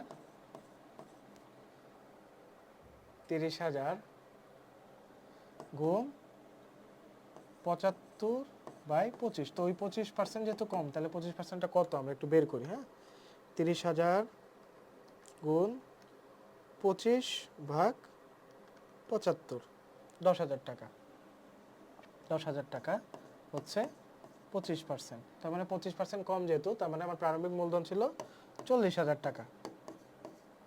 40,000 টাকা, হ্যাঁ। তো 40,000 টাকা ছিল প্রারম্ভিক মূলধন। তো আমার কি বলছে যে মূলধনের সুদের পরিমাণ কত? তো মূলধনের সুদের পরিমাণ বের করতে গেলে আমার প্রারম্ভিক মূলধনের উপর সুদের পরিমাণ বের করতে হবে। তো প্রারম্ভিক মূলধন ছিল 40,000 টাকা, কিভাবে বের করলাম? এখানে বলছে যে সমাপনী মূলধন 30,000 টাকা, যা প্রারম্ভিক মূলধন থেকে 25% কম, তার মানে এই 25% যেহেতু কম, তার মানে হচ্ছে 75% হচ্ছে 30,000 টাকা সমান সমান 75%। তো 25% যেহেতু কমে, 25% কত সেটা আমার বের করতে হবে। 30,000 গুণ 25/75, 30,000 গুণ 25/75 দিলে আর 25%-এর মূল্যটা বের হয়ে যাবে। তো 25%-এ কত আসতেছে? 10,000 টাকা। তো 10,000 টাকাটা আমার যোগ হবে, 30,000 যোগ 10,000 সমান সমান 40,000। তো 40,000-এর 5% হচ্ছে আমার মূলধনের সুদের পরিমাণ। 40,000-এর 5%, 40,000 10% হচ্ছে 4,000, 4,000-এর অর্ধেক 2,000। তো এটার অ্যান্সার হবে 2,000 টাকা। ঠিক আছে? ব্যবসার অভ্যন্তরীণ দায় কোনটি? অভ্যন্তরীণ দায় আমি কি বলছি যে মালিকের প্রতি দায়। তো মালিক কি পায়? মূলধন পায়। তো ব্যবসার অভ্যন্তরীণ দায় হচ্ছে মূলধন। মালিকানা সত্ত্ব বিবরণের প্রস্তুত কি? প্রস্তুতের উদ্দেশ্য কি? মালিকানা সত্ত্বের বিবরণ প্রস্তুতের উদ্দেশ্য হচ্ছে সমাপনী মূলধন নির্ণয় করা, আমার বছর শেষে মূলধনের পরিমাণ কত সেটা বের করা। নিট লাভ ধারা কি বৃদ্ধি পায়? নিট লাভ ধারা মালিকানা সত্ত্ব বৃদ্ধি পায়। আমরা বলছিলাম তোমাদের বেসিক ক্লাসে মালিকানা সত্ত্বের 4টা অংশ। মালিকানা সত্ত্বের 4টা অংশ: মূলধন, আয়, উত্তোলন, ব্যয়। মূলধন, আয়, উত্তোলন, ব্যয়। তো এর মধ্যে উত্তোলন আর ব্যয় হচ্ছে তোমার মালিকানা সত্ত্বকে কমায় দেয় এবং মূলধন এবং আয় মালিকানা সত্ত্বকে বৃদ্ধি করায়। তো এখানে বলছে নিট লাভ দ্বারা কি বৃদ্ধি পায়? যেহেতু লাভ হয়েছে তার মানে কি আমার আয় বৃদ্ধি পাইছে, যেহেতু আয় বৃদ্ধি পাইছে আমার স্বত্বাধিকারও বৃদ্ধি পাবে। ঠিক আছে? নিট ক্ষতি দ্বারা কি হ্রাস পায়? নিট ক্ষতি দ্বারা সেম ভাবে লাভ দ্বারা যেমন মালিকানা সত্ত্ব বৃদ্ধি পায়, ক্ষতি দ্বারা মালিকানা সত্ত্ব হ্রাস পায়। পাওনাদারের উপর বাট্টা সঞ্চিতি সংরক্ষণের ফলে ব্যবসার আর্থিক বিবরণীতে কি হবে? পাওনাদারের উপর বাট্টা সঞ্চিতি। একটা জিনিস মাথায় রাখবা, সকল ধরনের সঞ্চিতি ক্রেডিট, শুধুমাত্র পাওনাদারের বাট্টা সঞ্চিতি ডেবিট হয়। হ্যাঁ, পাওনাদারের বাট্টা সঞ্চিতি ডেবিট হয়। তো যেহেতু ডেবিট হয় তাই এখানে সম্পত্তি বৃদ্ধি পাবে, সম্পত্তি বৃদ্ধি পাবে এবং দায় কম প্রদর্শিত হবে। হ্যাঁ, সম্পত্তি বৃদ্ধি পাবে এবং দায় কম প্রদর্শিত হবে। সকল ধরনের সঞ্চিতি ক্রেডিট, হ্যাঁ, সকল ধরনের সঞ্চিতি ক্রেডিট, কিন্তু এখানে সকল ধরনের সঞ্চিতি ক্রেডিট কিন্তু পাওনাদারের বাট্টা সঞ্চিতি ডেবিট। তাই পাওনাদারের বাট্টা সঞ্চিতি যেহেতু ডেবিট, তাই এটা হচ্ছে সম্পত্তির সাথে রিলেটেড, এটা সম্পত্তি বৃদ্ধি পাবে এবং দায় কম প্রদর্শিত হবে। আর যে কোনো ধরনের সঞ্চিতি যদি থাকতো তাহলে নিট লাভ বৃদ্ধি পেত এবং দায় বেশি প্রদর্শিত হতো। আমি যেটা বলতেছি তোমরা খাতায় নোট করে নাও, লাগলে আবার রিওয়াইন্ড করে আবার শোনো। হ্যাঁ, যদি এখানে অন্যান্য সঞ্চিতি থাকতো, সকল ধরনের সঞ্চিতি ক্রেডিট, শুধুমাত্র পাওনাদারের বাট্টা সঞ্চিতি ডেবিট, এটা লিখে রাখো। যদি লিখে রেখে থাকো তারপর হচ্ছে লিখবা যে অন্যান্য সঞ্চিতি যদি হতো, অন্যান্য সঞ্চিতি যদি হতো তাহলে নিট লাভ বৃদ্ধি পেত। অন্যান্য সঞ্চিতি হলে নিট লাভ বৃদ্ধি পেত এবং দায় বেশি প্রদর্শিত হতো। এটা অ্যান্সার হবে 2 আর 3। তো আমরা এই টাইপ থেকে ম্যাথ সলভ করলাম। এখন আমরা নেক্সট টাইপ থেকে কিছু কোয়েশ্চেন সলভ করবো, এমসিকিউ সলভ করবো, আর বাকিটা তোমাদের জন্য প্র্যাকটিস শিটে দেওয়া থাকবে। আর্থিক বিবরণীর ধারণা প্রয়োজনীয়তা। তো এখানে কিছু কোশ্চেন আছে যে আর্থিক বিবরণী প্রস্তুত করার সময় শিরোনাম হিসেবে যেসব বিষয়গুলো লেখা হয়, নাম লেখা হয়, বিবরণী প্রস্তুতের তারিখ লেখা হয়, আর্থিক বিবরণীর নাম লেখা হয়। হ্যাঁ, কোন আর্থিক বিবরণী আছে, আর্থিক অবস্থার বিবরণী নাকি মালিকানা সত্ত্বের বিবরণী নাকি বিশদায় বিবরণী, তো তিনটাই লেখা হয়, এটার অ্যান্সার হবে তিনটাই। নিচের কোনটি হতে প্রতিষ্ঠানের আর্থিক অবস্থা জানা যায়? আর্থিক অবস্থা জানা যায় আর্থিক অবস্থার বিবরণী থেকে। আর্থিক অবস্থার বিবরণী থেকে কি কি জানা যায়? সম্পদ, দায় ও মালিকানা সত্ত্ব। এই যে সম্পত্তি দায়ের স্থিতি প্রকাশ করে কোন সময়? নির্দিষ্ট তারিখের। আর্থিক অবস্থার বিবরণী কিসের স্থিতি প্রকাশ করে? নির্দিষ্ট তারিখের। হ্যাঁ, নির্দিষ্ট তারিখের স্থিতি বা অবস্থা প্রকাশ করে। স্থিতি মানে কি? অবস্থা। নির্দিষ্ট তারিখের অবস্থা প্রকাশ করে। আর্থিক অবস্থার বিবরণীতে প্রাপ্য হিসাব কোন মূল্যে দেখা হয়? আর্থিক অবস্থার বিবরণীতে প্রাপ্য হিসাব নিট আদায়যোগ্য মূল্যে দেখা হয়। নিট আদায়যোগ্য মূল্য মানে কি? যে কয়টা টাকা আমি আদায় করতে পারবো, এটা আদায় করতে পারবো না সেটার নাম হচ্ছে অনাদায়ী পাওনা, যেটার আরেক নাম হচ্ছে কুরিন। হ্যাঁ, আদায়যোগ্য মূল্য মানে প্রাপ্য হিসাব মানে কি? আমি যে কয় টাকা প্রাপ্য মানে প্রাপ্য আছেই মানুষের কাছে, হ্যাঁ, আর যেটা আদায় করতে পারবো, আদায় করা সম্ভব, সেটা হচ্ছে আদায়যোগ্য মূল্য। আদায়যোগ্য মূল্য না যেটা, সেটাকে বলা হয় কুরিন বা অনাদায়ী পাওনা। আদায়যোগ্য মূল্য না যেটা, সেটাকে বলা হয় কুরিন বা অনাদায়ী পাওনা। অনাদায়ী পাওনা। আর্থিক অবস্থার বিবরণী প্রস্তুতের উদ্দেশ্য কি? আয় ব্যয়ের পরিমাণ জানা আর্থিক অবস্থার বিবরণী প্রস্তুতের উদ্দেশ্য না। তার মানে চোখ বন্ধ করে 2 আর 3 হবে। আর্থিক বিবরণী তথ্য সরবরাহ করে কিসের? আর্থিক ফলাফল হচ্ছে বিশদায় বিবরণীর কাজ। তো বাকি দুইটা হবে, ঠিক আছে? আর্থিক ফলাফল না, আচ্ছা, এখানে সরি ভুল হয়েছে। আর্থিক বিবরণীর অংশ তো তোমার বিশদায় বিবরণী, ঠিক আছে? বিশদায় বিবরণী, আর্থিক অবস্থার বিবরণী, নগদ প্রবাহ বিবরণী হচ্ছে আর্থিক বিবরণীর অংশ। এটা মানে একটু ক্রুশিয়াল কোয়েশ্চেন। এখানে আর্থিক অবস্থার বিবরণী বলে নাই, কিন্তু এখানে বলছে যে আর্থিক বিবরণী তথ্য সরবরাহ করে। তো আমরা জানি আর্থিক বিবরণী 5টা অংশ। কি কি? বিশদায় বিবরণী, মালিকানা সত্ত্ব বিবরণী, তোমার আর্থিক অবস্থার বিবরণী, নগদ প্রবাহ বিবরণী, টিকা। তো আর্থিক ফলাফল দেয় হচ্ছে বিশদায় বিবরণী, আর্থিক অবস্থা দেয় হচ্ছে আর্থিক অবস্থার বিবরণী, নগদ প্রবাহের অবস্থা দেয় হচ্ছে নগদ প্রবাহ বিবরণী। তো অ্যান্সার হবে তিনটাই, ঠিক আছে? তো আমরা কয়েকটা সলভ করে ফেললাম এই টপিক থেকে। এখন আমরা নেক্সট টপিকে যাব, বাকিটা তোমরা প্র্যাকটিস করবা। আচ্ছা, এখানে বলা আছে আর্থিক বিবরণীর ধারণা, প্রয়োজনীয়তা এই সংক্রান্ত দফা সমন্বয়, টিকা। তো এখানে আমরা কিছু ম্যাথ সলভ করি, আসো। অহনা ট্রেডার্সের বহির্দায়ের পরিমাণ কত? বহির্দায় মানে তোমার প্রতিষ্ঠানের বাইরের যে দায়টা, আর অন্তর্দায় মানে মালিকের মূলধন, ঠিক আছে? তো এখানে বলছে বহির্দায়ের পরিমাণ কত। তো বহির্দায়ের পরিমাণ আমরা বের করব এখন। বলছে যে মোট সম্পত্তি 5 লক্ষ টাকা, প্রারম্ভিক মূলধন 2 লক্ষ টাকা, নিট মূলধন 50,000 টাকা, উত্তোলনের পরিমাণ ও নগদ পণ্য যথাক্রমে এত এত টাকা। তো এখানে বলছে তোমার বহির্দায়ের পরিমাণ কত? বহির্দায়ের পরিমাণ কত? তো এখানে প্রারম্ভিক মূলধন কত? প্রারম্ভিক মূলধন হচ্ছে 2 লক্ষ টাকা। প্রারম্ভিক মূলধন 2 লক্ষ টাকা। আর নিট লাভ কত? 50,000 টাকা। উত্তোলনের পরিমাণ হচ্ছে নগদ পণ্য যথাক্রমে 30,000 টাকা এবং 10,000 টাকা। তো আমরা এটা মালিকানা সত্ত্ব বিবরণী থেকে শিখছি যে আমার মূলধন যোগ নিট আয়, হ্যাঁ, নিট আয়, তো এখানে মাইনাস উত্তোলন, তো এখানে মূলধন, প্রারম্ভিক মূলধন কত দেওয়া আছে? 2 লক্ষ টাকা। হ্যাঁ, তো এটা জাস্ট তোমাদের সূত্র বেসিকের ধারণার জন্য। প্রারম্ভিক মূলধন কত দেওয়া আছে আমি ডিরেক্ট এখানেই করি, 2 লক্ষ টাকা। 1 2 3 4 5, 2 লক্ষ টাকা। নিট লাভ কত? যোগ হবে 50,000 টাকা, যোগ হলো, হ্যাঁ, 2,50,000 টাকা। উত্তোলন কত? উত্তোলন হচ্ছে টোটাল 40,000 টাকা মাইনাস 40,000 টাকা। তো টোটাল কত হচ্ছে? 2,10,000 টাকা। 2,10,000 টাকা। 2,10,000 টাকা হচ্ছে তোমার সমাপনী মালিকানা সত্ত্ব। হ্যাঁ, সমাপনী মালিকানা সত্ত্ব। তো সমাপনী মালিকানা সত্ত্ব হচ্ছে 2,10,000 টাকা। তাহলে আমার বহির্দায়ের পরিমাণ কত হবে? তো আমরা এখানে সম্পত্তি দেওয়া আছে 5 লক্ষ টাকা, 5 লক্ষ টাকা, আর মূলধন দেওয়া আছে 2 লক্ষ টাকা। তো আমরা জানি সম্পদ সমান সমান দায় প্লাস মালিকানা সত্ত্ব। তো মালিকানা সত্ত্ব কত পেলাম? 2,10,000 টাকা, 2,10,000 টাকা। দায়ের পরিমাণ আমরা জানি না, আমরা দায়ের পরিমাণ বের করব। বহির্দায়, অন্তর্দায়, এখানে অন্য কিছু যেহেতু দেওয়া নাই, বহির্দায়টাই সমান সমান মোট দায়, আর সম্পদ সমান সমান 5 লক্ষ টাকা। 5 লক্ষ টাকা। তাহলে 5 লক্ষ থেকে 2,10,000 টাকা বাদ দাও। 1 2 3 4 5 মাইনাস 2,10,000 টাকা। 2,90,000 টাকা হচ্ছে তোমার দায়। 2,90,000 টাকা। তো আমার বহির্দায়ের পরিমাণ কত? 2,90,000 টাকা। এটা কিন্তু একটু প্যাচের অঙ্ক। হ্যাঁ, প্রথমে বের করতে হবে। এখানে কিন্তু দেওয়া নাই, ডিরেক্ট দেওয়া নাই যে তোমার অন্তর্দায় কত। অন্তর্দায় ডিরেক্ট দেওয়া নাই। তার মানে আমার প্রথমে মালিকানা সত্ত্বের পরিমাণ বের করতে হবে। এখানে প্রারম্ভিক মূলধন আছে, নিট লাভ যোগ হবে, উত্তোলনটা বাদ যাবে। উত্তোলন বাদ দিয়ে আমরা কত পাচ্ছি? 2,10,000 টাকা হচ্ছে কি আমার মালিকানা সত্ত্বের পরিমাণ। আর মালিকানা সত্ত্ব দেওয়া আছে, সম্পদ দেওয়া আছে। তার মানে আমার বের করতে হবে দায়। তো সম্পদ থেকে মালিকানা সত্ত্ব বাদ দিলে আমরা কি পাবো? দায়। 2,90,000 টাকা হচ্ছে কি আমার দায়ের পরিমাণ। এখানে বলছে যদি প্রতিষ্ঠানের মোট সম্পত্তি 4,80,000 টাকা হয় তাহলে ব্যবসার অন্তর্দায়ের পরিমাণ নির্ণয় কি প্রভাব পড়বে? এখানে বলছে সম্পদ যাই হোক অন্তর্দায়ের পরিমাণে কোনো প্রভাব পড়বে না। অন্তর্দায় মানে কি? মালিকের মূলধন। সম্পদ যদি কমে বাড়ে মালিকের মূলধন তো তোমার সেমই থাকবে, তাই না? তো অন্তর্দায় অপরিবর্তিত থাকবে। অনিঃশেষিত ব্যয় এক ধরনের সম্পদ। এটা কি?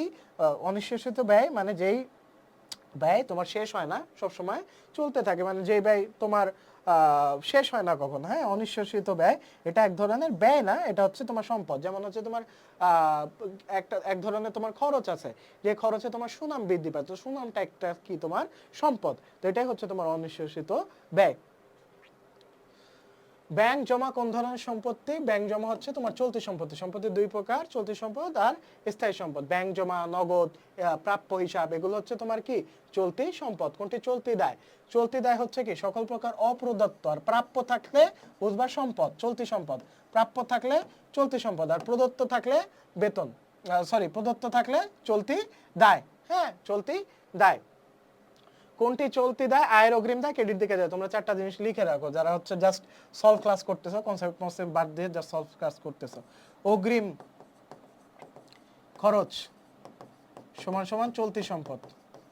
আমি শর্টকাটে লিখতেছি, তোমরা বড় করে লিখবা। আয়ের অগ্রিম দায় ক্রেডিট দিকে যায়। আয়ের অগ্রিম দায় ক্রেডিট দিকে যায়, এটা হচ্ছে চলতি দায়। বকেয়া খরচ, খরচের বকেয়া হচ্ছে চলতি দায়। এই অগ্রিম খরচ যদি চলতি সম্পদ হয়, খরচের বকেয়া চলতি দায়। এইটার উল্টা হচ্ছে বকেয়াটা। বকেয়া আয়, আয়ের বকেয়া হচ্ছে চলতি সম্পদ। কেন চলতি সম্পদ? অগ্রিম আয় যদি চলতি দায় হয়, আয়ের বকেয়া হচ্ছে চলতি সম্পদ। বোঝা গেছে? কোনটি চলতি দায়? আয়ের অগ্রিম দায় ক্রেডিট দিকে যায়, এটা হচ্ছে চলতি দায়। অস্পর্শনীয় সম্পদ কোনগুলা? পেটেন্ট, সুনাম, এগুলো হচ্ছে অস্পর্শনীয় সম্পদ। নিচের কোন হিসাবটি চলতি সম্পদ? এখানে নিচে কোন হিসাবটি চলতি সম্পদ? কল কব্জা হবে না, অ্যান্সার ভুল আছে, ভুল আছে। অ্যান্সার হবে হচ্ছে নগদান হিসাব। নগদান হিসাব হচ্ছে তোমার চলতি সম্পদ। ব্র্যান্ড ও লেভেল কোন ধরনের সম্পত্তি? ব্র্যান্ড ও লেভেল হচ্ছে অস্পর্শনীয় সম্পত্তি, এটা স্পর্শ করা যায় না। তো এই টাইপ থেকে আমরা কোশ্চেন কিছু সলভ করলাম। এখন আমরা একদম শেষ টাইপে যাব। আচ্ছা, শেষ টাইপের কিছু কিছু আমার থিওরি আছে যেগুলো আমার বুঝতে হবে, তো এগুলো আমরা একটু সলভ করে ফেলি। যে অনুপার্জিত সেবায় কারবার একটি দায়, তো এটা একটু মাথায় রাখবা যে অনুপার্জিত সেবায় কিন্তু অগ্রিম আয়ের আর এক নাম। অনুপার্জিত সেবায় কি? এক ধরনের অগ্রিম আয়। তো আয়ের অগ্রিম দায় ক্রেডিট দিকে যায়। অনিঃশেষিত ব্যয় কি? সম্পদ। ওই যে বললাম যে যে ব্যয়ের মাধ্যমে তোমার কি সুনাম অর্জিত, এটা হচ্ছে অনিঃশেষিত ব্যয়। এই যে সুনাম কি? এক ধরনের অস্পর্শনীয় সম্পদ। প্রাপ্ত ভ্যাট এবং প্রদত্ত ভ্যাটের ক্ষেত্রে প্রাপ্ত ভ্যাটের পরিমাণ যদি বেশি হয়, পার্থক্য কোথায় দেখাতে হবে? প্রাপ্ত ভ্যাটের পরিমাণ বেশি হলে উদ্ধৃত পত্রে দায়ের দিকে দেখাতে হবে। আর যদি প্রদত্ত ভ্যাটের পরিমাণ বেশি হয় তাহলে উদ্ধৃত পত্রের সম্পদের দিকে দেখাতে হবে। প্রাপ্ত ভ্যাট দায়, প্রাপ্ত ভ্যাট দায়। আর কি? প্রদত্ত ভ্যাট সম্পদ, প্রদত্ত ভ্যাট সম্পদ। ঠিক আছে? প্রাপ্ত ভ্যাট দায়, প্রদত্ত ভ্যাট সম্পদ। ঠিক আছে? কোন সম্পদ? চলতি, সবগুলোই কি? চলতি। ওকে, আচ্ছা। সম্ভাব্য দায় উদ্ধৃত পত্রের কোন দিকে বসে? সম্ভাব্য দায় দেখানো হয় না, কোনো দিকে নয়। সম্ভাব্য দায় বাদ দিয়ে দেখাতে হয়। সম্ভাব্য দায় বসে না। প্রাপ্য হিসাব ব্যবসার কোন ধরনের সম্পত্তি? প্রাপ্য হিসাব চলতি সম্পত্তি। স্পর্শনীয় সম্পদ কোনটা? কল কব্জা স্পর্শনীয় সম্পদ, বাকিগুলো সব কি? অস্পর্শনীয়। ট্রেডমার্ক, সুনাম। হ্যাঁ, কোনটি অস্পর্শনীয় সম্পদ? ট্রেডমার্ক ও পেটেন্ট। নিচের কোনটি শিরোনামে দেনাদার অন্তর্ভুক্ত থাকে? চলতি সম্পদ। নিচের কোনটি দীর্ঘমেয়াদী দায়? দীর্ঘমেয়াদী দায় দেখো খরচের বকেয়া, খরচের বকেয়া চলতি দায়। প্রদেয়, সকল প্রকার প্রদেয়, খরচের বকেয়া, প্রদেয় কথাটা থাকলে বুঝবা এটা হচ্ছে চলতি। আর ঋণপত্র হচ্ছে দীর্ঘমেয়াদী দায়। দীর্ঘমেয়াদী দায় হাতে গোনা থাকে এক দুইটা, ঋণ বা ঋণপত্র, এই দুইটাই, আর কিছু দীর্ঘমেয়াদী দায় নাই। নিচের কোনটি চলতি দায়? চলতি দায়কে অগ্রিম আয়ের, আয়ের অগ্রিম দায় ক্রেডিট দিকে যায়, এই যে এটা হচ্ছে চলতি দায়। ঠিক আছে, আচ্ছা ওকে, তো মোটামুটি তোমাদের ভালোই সলভ করানো হয়েছে। এখান থেকে কিছু ম্যাথ সলভ করে দিই। অনাদায় পাওনা বাবদ বিশদায় বিবরণীতে কত টাকা প্রদর্শিত হবে? অনাদায় পাওনা কত? এখানে বলছে যে 1 তারিখে অনাদায়ী সন্দেহজনক পাওনা সঞ্চিতির পরিমাণ ৩৫০০ টাকা, সারা বছরে প্রাপ্য হিসাব ১,৭৫,০০০ টাকা, অলিখিত অনাদায়ী পাওনা ১৫,০০০ টাকা, অলিখিত অনাদায়ী পাওনা ১৫,০০০ টাকা, প্রাপ্য হিসাবের 12% অনাদায়ী পাওনা সঞ্চিতি ধার্য করতে হবে। হ্যাঁ, এখানে বলছে বিশদায় বিবরণীতে কত টাকা প্রদর্শিত হবে। তো প্রাপ্য হিসাব কত? ১,৭৫,০০০, ১,৭৫,০০০।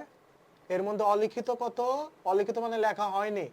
প্রাপ্য হিসাব যোগ অলিখিত অনাদায়ী পাওনা যোগ 15,০০০, টোটাল কত? ১,৯০,০০০। হ্যাঁ, ১,৯০,০০০, ১,৯০,০০০ এর 12% কত? 12% হচ্ছে তোমার কি করতে হবে?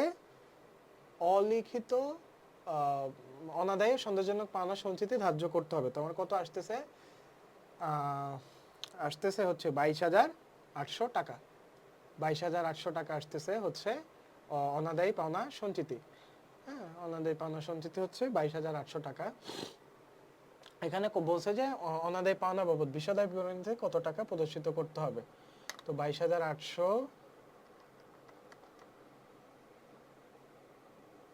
এখানে তোমার কিভাবে বের করতে হবে এটা আমি একটু দেখাই দিচ্ছি।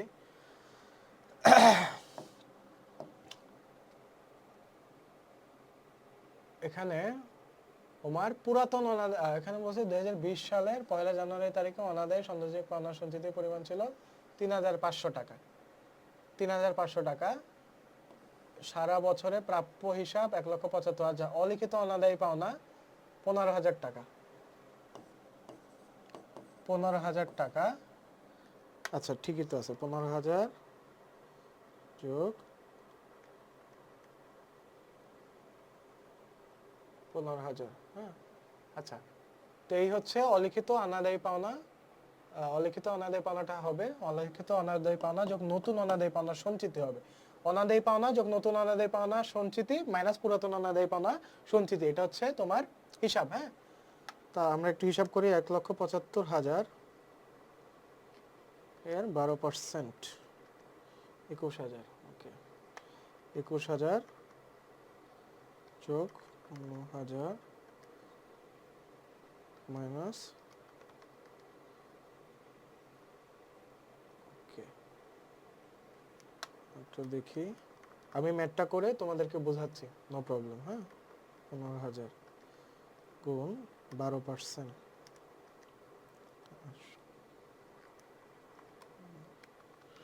যোগ ৯,০০০ মাইনাস ৩,৩০০। আচ্ছা, এখানে সামথিং ইজ রং, একটু ভুল আছে, অ্যান্সারে ভুল আছে। ১,৭৫,০০০, ১,৭৫,০০০-এর 12% কত হয়? ২১,০০০। তাহলে নতুন অনাদায়ী পাওনা সঞ্চিতির পরিমাণ হচ্ছে ২১,০০০। তো কত হয়? ২১,০০০ যোগ ১৫,০০০, ৩৬,০০০ মাইনাস ৩,৫০০, ৩২,৫০০ অ্যান্সার আসে। ৩২,৫০০ মাইনাস পুরাতনটা কত ছিল? 1 জানুয়ারি তারিখে অনাদায়ী সঞ্চিতির পরিমাণ ৩,৫০০, ৩২,৫০০ অ্যান্সার আসে। এখন এখানে অপশনে তোমার কিন্তু ৩২,৫০০ অ্যান্সারে নাই। তো নরমালি অনাদায়ী পাওনার পরিমাণ বের করতে গেলে তোমার অনাদায়ী পাওনা যোগ নতুন অনাদায় পাওনা সঞ্চিতি মাইনাস পুরাতন অনাদায় পাওনা সঞ্চিতি সমান সমান কি অনাদায় পাওনার পরিমাণ। তো এখানে অনাদায় পাওনা ছিল 15,000 টাকা, 15,000-এর সাথে যোগ হবে নতুন অনাদায় পাওনা সঞ্চিতি। এখন নতুন অনাদায় পাওনা সঞ্চিতি 1,75,000-এর উপর ধরলে 21,000 টাকা আসে। আর যদি 1,75,000 যোগ 15,000 1,90,000-এর উপর 12% ধরি, তাহলে হচ্ছে 22,800 টাকা আসে। তো 22,800 টাকা যদি আসে তাহলে এইটার হিসেবে আসে হচ্ছে 22,800 যোগ 15,000 মাইনাস 3,500, 34,300। দুইটার একটাও অ্যান্সারে নাই, মেইনলি তোমার অ্যান্সার এই 32,500টাই কারেক্ট। ঠিক আছে, এখানে তোমার ভুল আছে, মোস্ট প্রবাবলি ভুল আছে, নাহলে তোমার কোনোভাবে হিসাব মিলতেছে না। তো মেইনলি তোমার 15,000 টাকা হচ্ছে অনাদায়ী পাওনা যোগ নতুন অনাদায়ী পাওনা সঞ্চিতি মাইনাস পুরাতন অনাদায়ী পাওনা সঞ্চিতি। হ্যাঁ, তো নতুন অনাদায়ী পাওনা সঞ্চিতিটা 1,75,000 এর উপরেই তোমার 12% কাউন্ট করবা। ঠিক আছে, তারপর হচ্ছে উপযুক্ত অনাদায় পাওনা ধার্যের ফলে আর্থিক বিবরণীতে কি প্রভাব পড়বে। অনাদায় পাওনা যখন ধার্য করা হবে তখন নিট লাভের পরিমাণ কমবে, কারণ অনাদায় পাওনা কি এক ধরনের খরচ বা ক্ষতি। হ্যাঁ, প্রাপ্য হিসাবের পরিমাণও কমবে, যেহেতু প্রাপ্য হিসাবকে কমায় দিচ্ছে, তাই প্রাপ্য হিসাবের পরিমাণ কমবে। আর মালিকানা সত্ত্বের পরিমাণ কমবে, মালিকানা সত্ত্বের পরিমাণও কমবে, যেহেতু এটা এক ধরনের ক্ষতি বা খরচ, তাই এটা কি ব্যয় হচ্ছে মালিকানা সত্ত্ব থেকে বাদ দিয়ে দেখাতে হয়। ওকে, আচ্ছা গেল।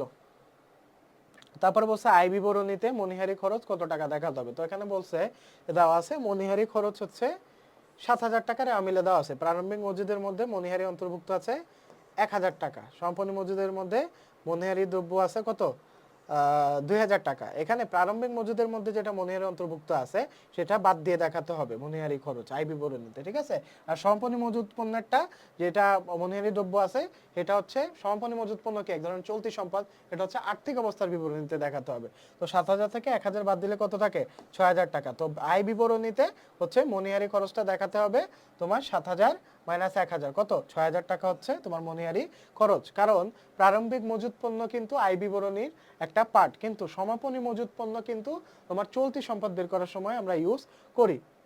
হ্যাঁ, তো প্রারম্ভিক মজুদের পণ্য যেটা অন্তর্ভুক্ত আছে সেটা বাদ দিয়ে আমরা হচ্ছে মনিহারি খরচটা আয় বিবরণীতে বের করব। এখানে বলছে আর্থিক অবস্থা বিবরণীতে অব্যবহৃত মনিহারি কত টাকা হবে। তো ওই যে বললাম যে সমাপনী মজুদ পণ্যের মধ্যে যেটা আছে মনিহারি দ্রব্য সেটা হচ্ছে অব্যবহৃত। তো অব্যবহৃত মনিহারি এক ধরনের চলতি সম্পদ, তাই এটা আর্থিক অবস্থার বিবরণীতে যাবে। তো আর্থিক অবস্থার বিবরণীতে যাবে অব্যবহৃত অংশটা, একটু সবাই লেখো, নোটে লেখো যে আর্থিক অবস্থার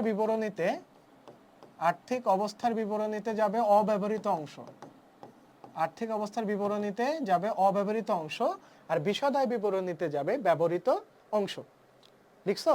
ওকে, তো নোট ডান। আর তোমাদের বাকি যে কোয়েশ্চেনগুলো আছে ওটা তোমাদের প্র্যাকটিস করতে হবে, কারণ অলমোস্ট 300 কোয়েশ্চেনের মধ্যে আমি অ্যাটলিস্ট 100+ তোমাদের সলভ করে দিয়েছি। বাকিটা তোমরা অবশ্যই প্র্যাকটিস করে নিবে, এবং যদি প্রবলেম হয় অবশ্যই গ্রুপে জানাতে ভুলবে না।